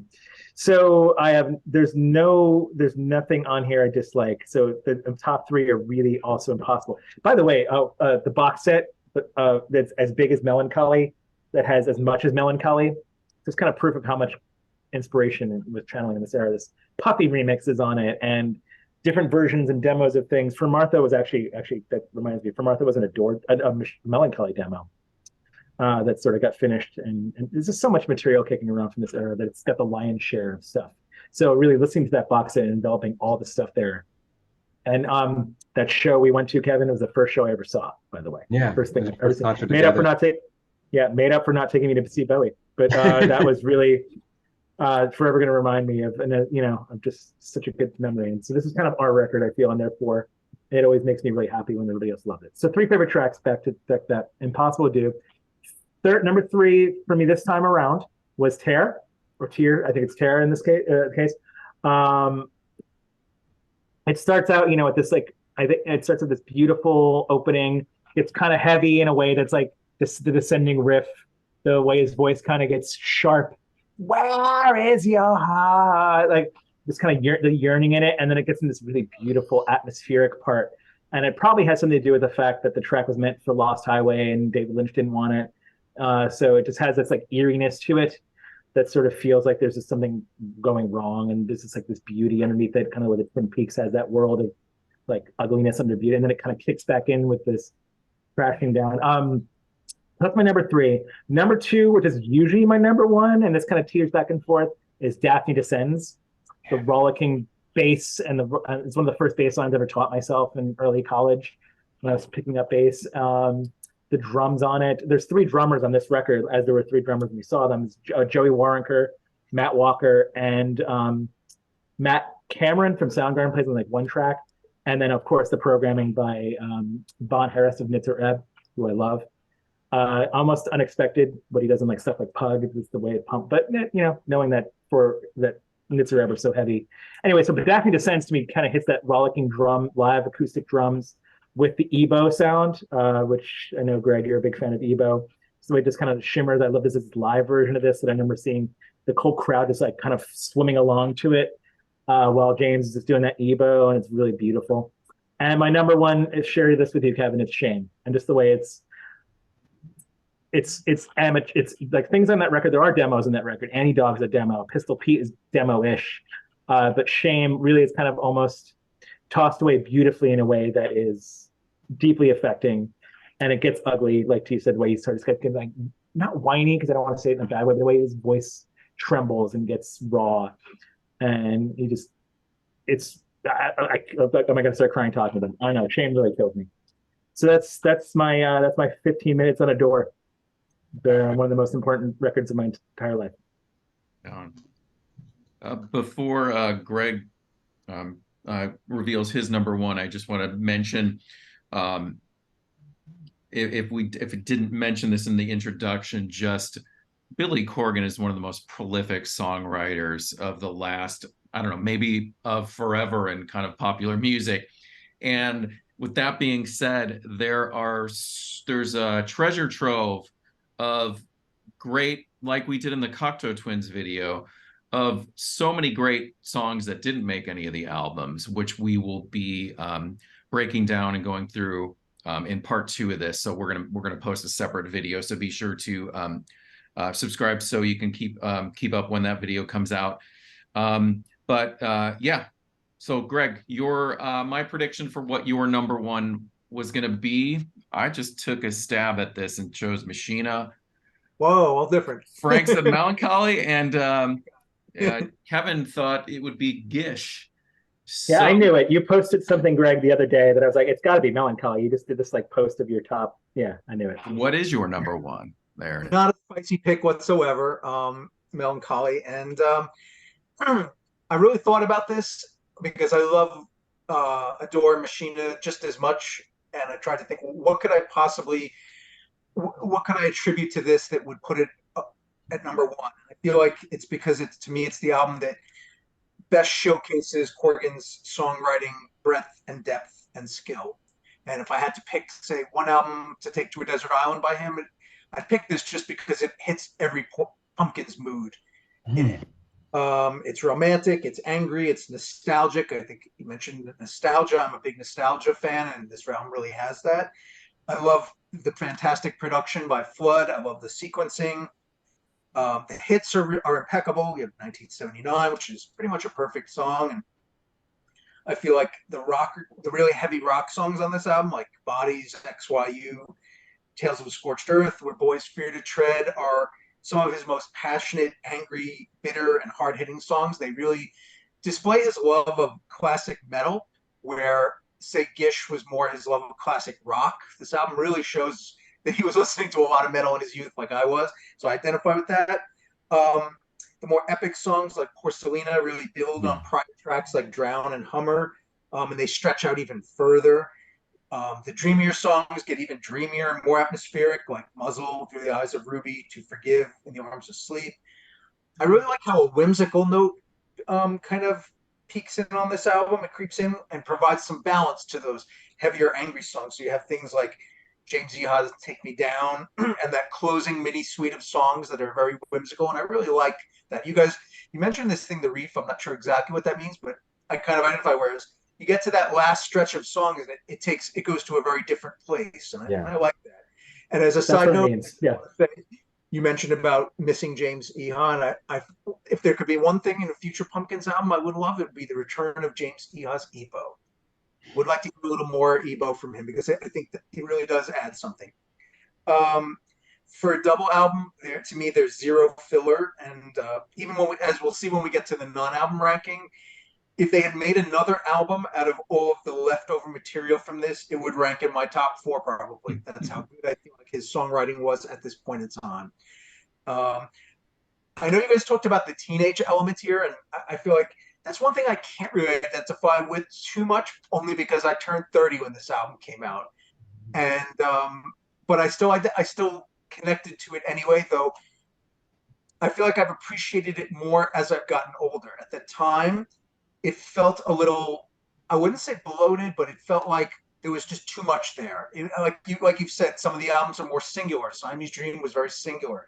When it first came out, I was like, I liked it, but I couldn't process just how much of it there was, and I feel like I didn't give it its due at the time. I mean, I remember I was in the audience in Saturday Night Live when they appeared at the time of the album's release, and they did Bullet. I remember it was such a shock when Billy came out on stage with the shaved head. It just felt like a different era, and maybe I felt almost like a little like it passed me, like I wasn't part of this new Pumpkins mass consciousness. But looking back to it, with decades later, with a different eye, I feel like it's got to be my favorite, because there's just so much brilliance encompassed within it. So, number 1, Melancholy. Oh, and we talked about it before, but I love Bittersweet. How can I not pick an album called Melancholy with the Bittersweet? So. Yeah. Did you mention your 3 favorites, Greg? Oh, shoot. No, I didn't. Okay. Number 3, Jelly Belly. Yeah. Awesome. This wouldn't have been on the list until just recently, but seeing them do this live last month, and they did it so well, rocketed it up into my top 3. Number 2, Tonight. I don't think Rock Orchestration gets any better than that. It's an ultra romantic masterpiece for the ages. It's like Cherub Rock. I could never get sick of it for some reason. That song I never get sick of. And number 1 is my favorite Smashing Pumpkins song of all time, Galapagos. To me, that's it's the quintessential Smashing Pumpkins song. It's got the dream guitar, it's got the stunning vocal. The lyrics hit really hard when he says, I won't deny the pain, I won't deny the change, and should I fall from grace here with you, will you leave me too? Gosh, that's beautiful. That's so heart ripping. It just gets me every time. So yeah, there's my 3. All right. Excellent. All right. What'd you guys come up with for me?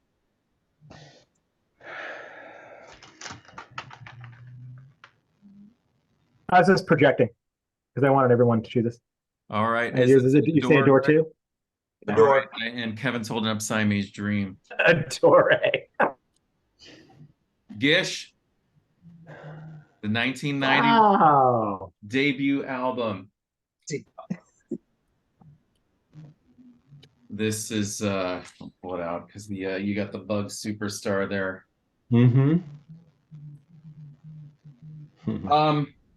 Yeah. So Rhinoceros was the first Smashing Pumpkins song that I ever heard. I bought Gish in 1991.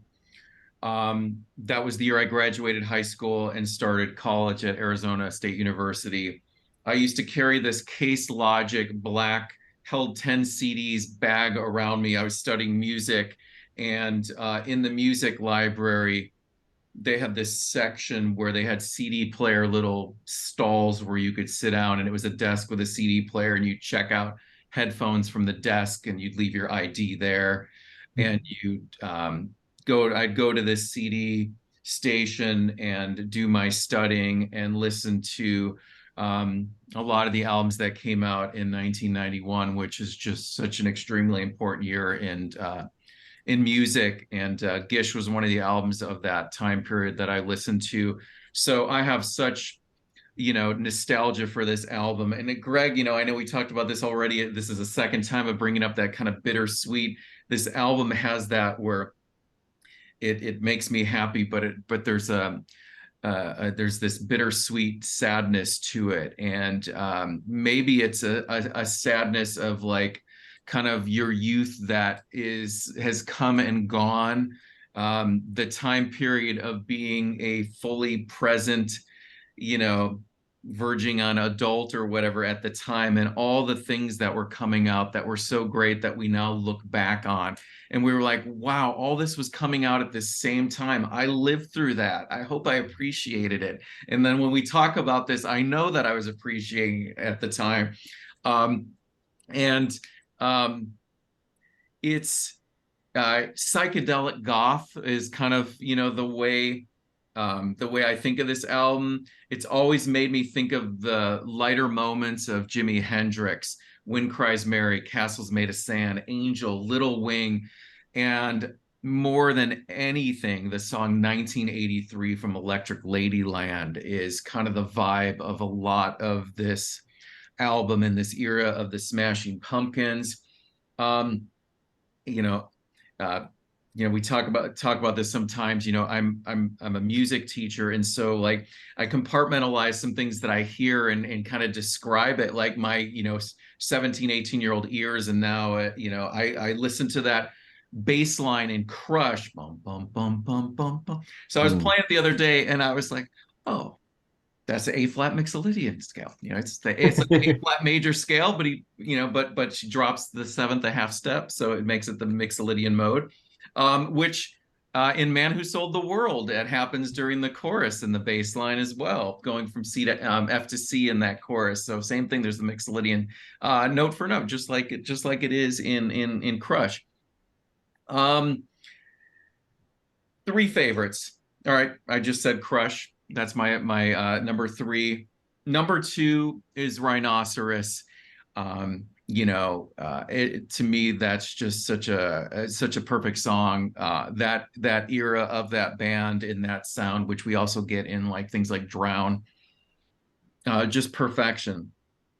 My absolute favorite Smashing Pumpkin song of all time, this will never change, is Daydream. The total anomaly in the catalog with Darcy on vocals. To me, it is a perfect song. It captures exactly what you said, Greg. And I was listening to that yesterday in headphones, and I'm trying to capture what this song, why this song I gravitate towards, but also it makes me feel sad every time that I listen to it. And I know there was a version that was a Zeitgeist B-side where Billy sang it, and it's great. But man, it's like you said about Mo Tucker, man, Greg, you put it so perfectly. It couldn't have been sung in the original version by anyone other than Darcy, because her vocal performance makes that song, makes me feel a certain way, that gives it that sad nostalgia feeling. The arrangement of that one, when the cellos enter in that, it is just so perfect. And I was reading and I was listening to it in headphones, and you can hear that moment just after 1 minute where you hear the bow of the cello just kind of click, and there's this little click in it. It's a perfect song. And from my closing track on my number 1 Smashing Pumpkins album, Gish. And there you go. Awesome. We did it, y'all. We did it. Well, for those of you guys still watching, we're probably over the 3-hour mark on this one, but thanks for sticking with us through this. As mentioned, we're going to be filming a part 2 of this right away, the 25 non-album tracks, so be sure to check that one out as well. And then we'll have playlists for all of our choices as well. Thank you, Frank, Kevin, Greg, for being a part of this. This was such a great, that's why I love doing these ranking films, because it's like full on immersion, like we did with the Cocteau Twins, like we did with Dead Can Dance. It's just so fun to deep dive and just hear everything all together. I love how Kevin talked about going in reverse chronological order. That was just such an interesting way to approach it. So, all right, stick around for part 2, guys, and we will be back.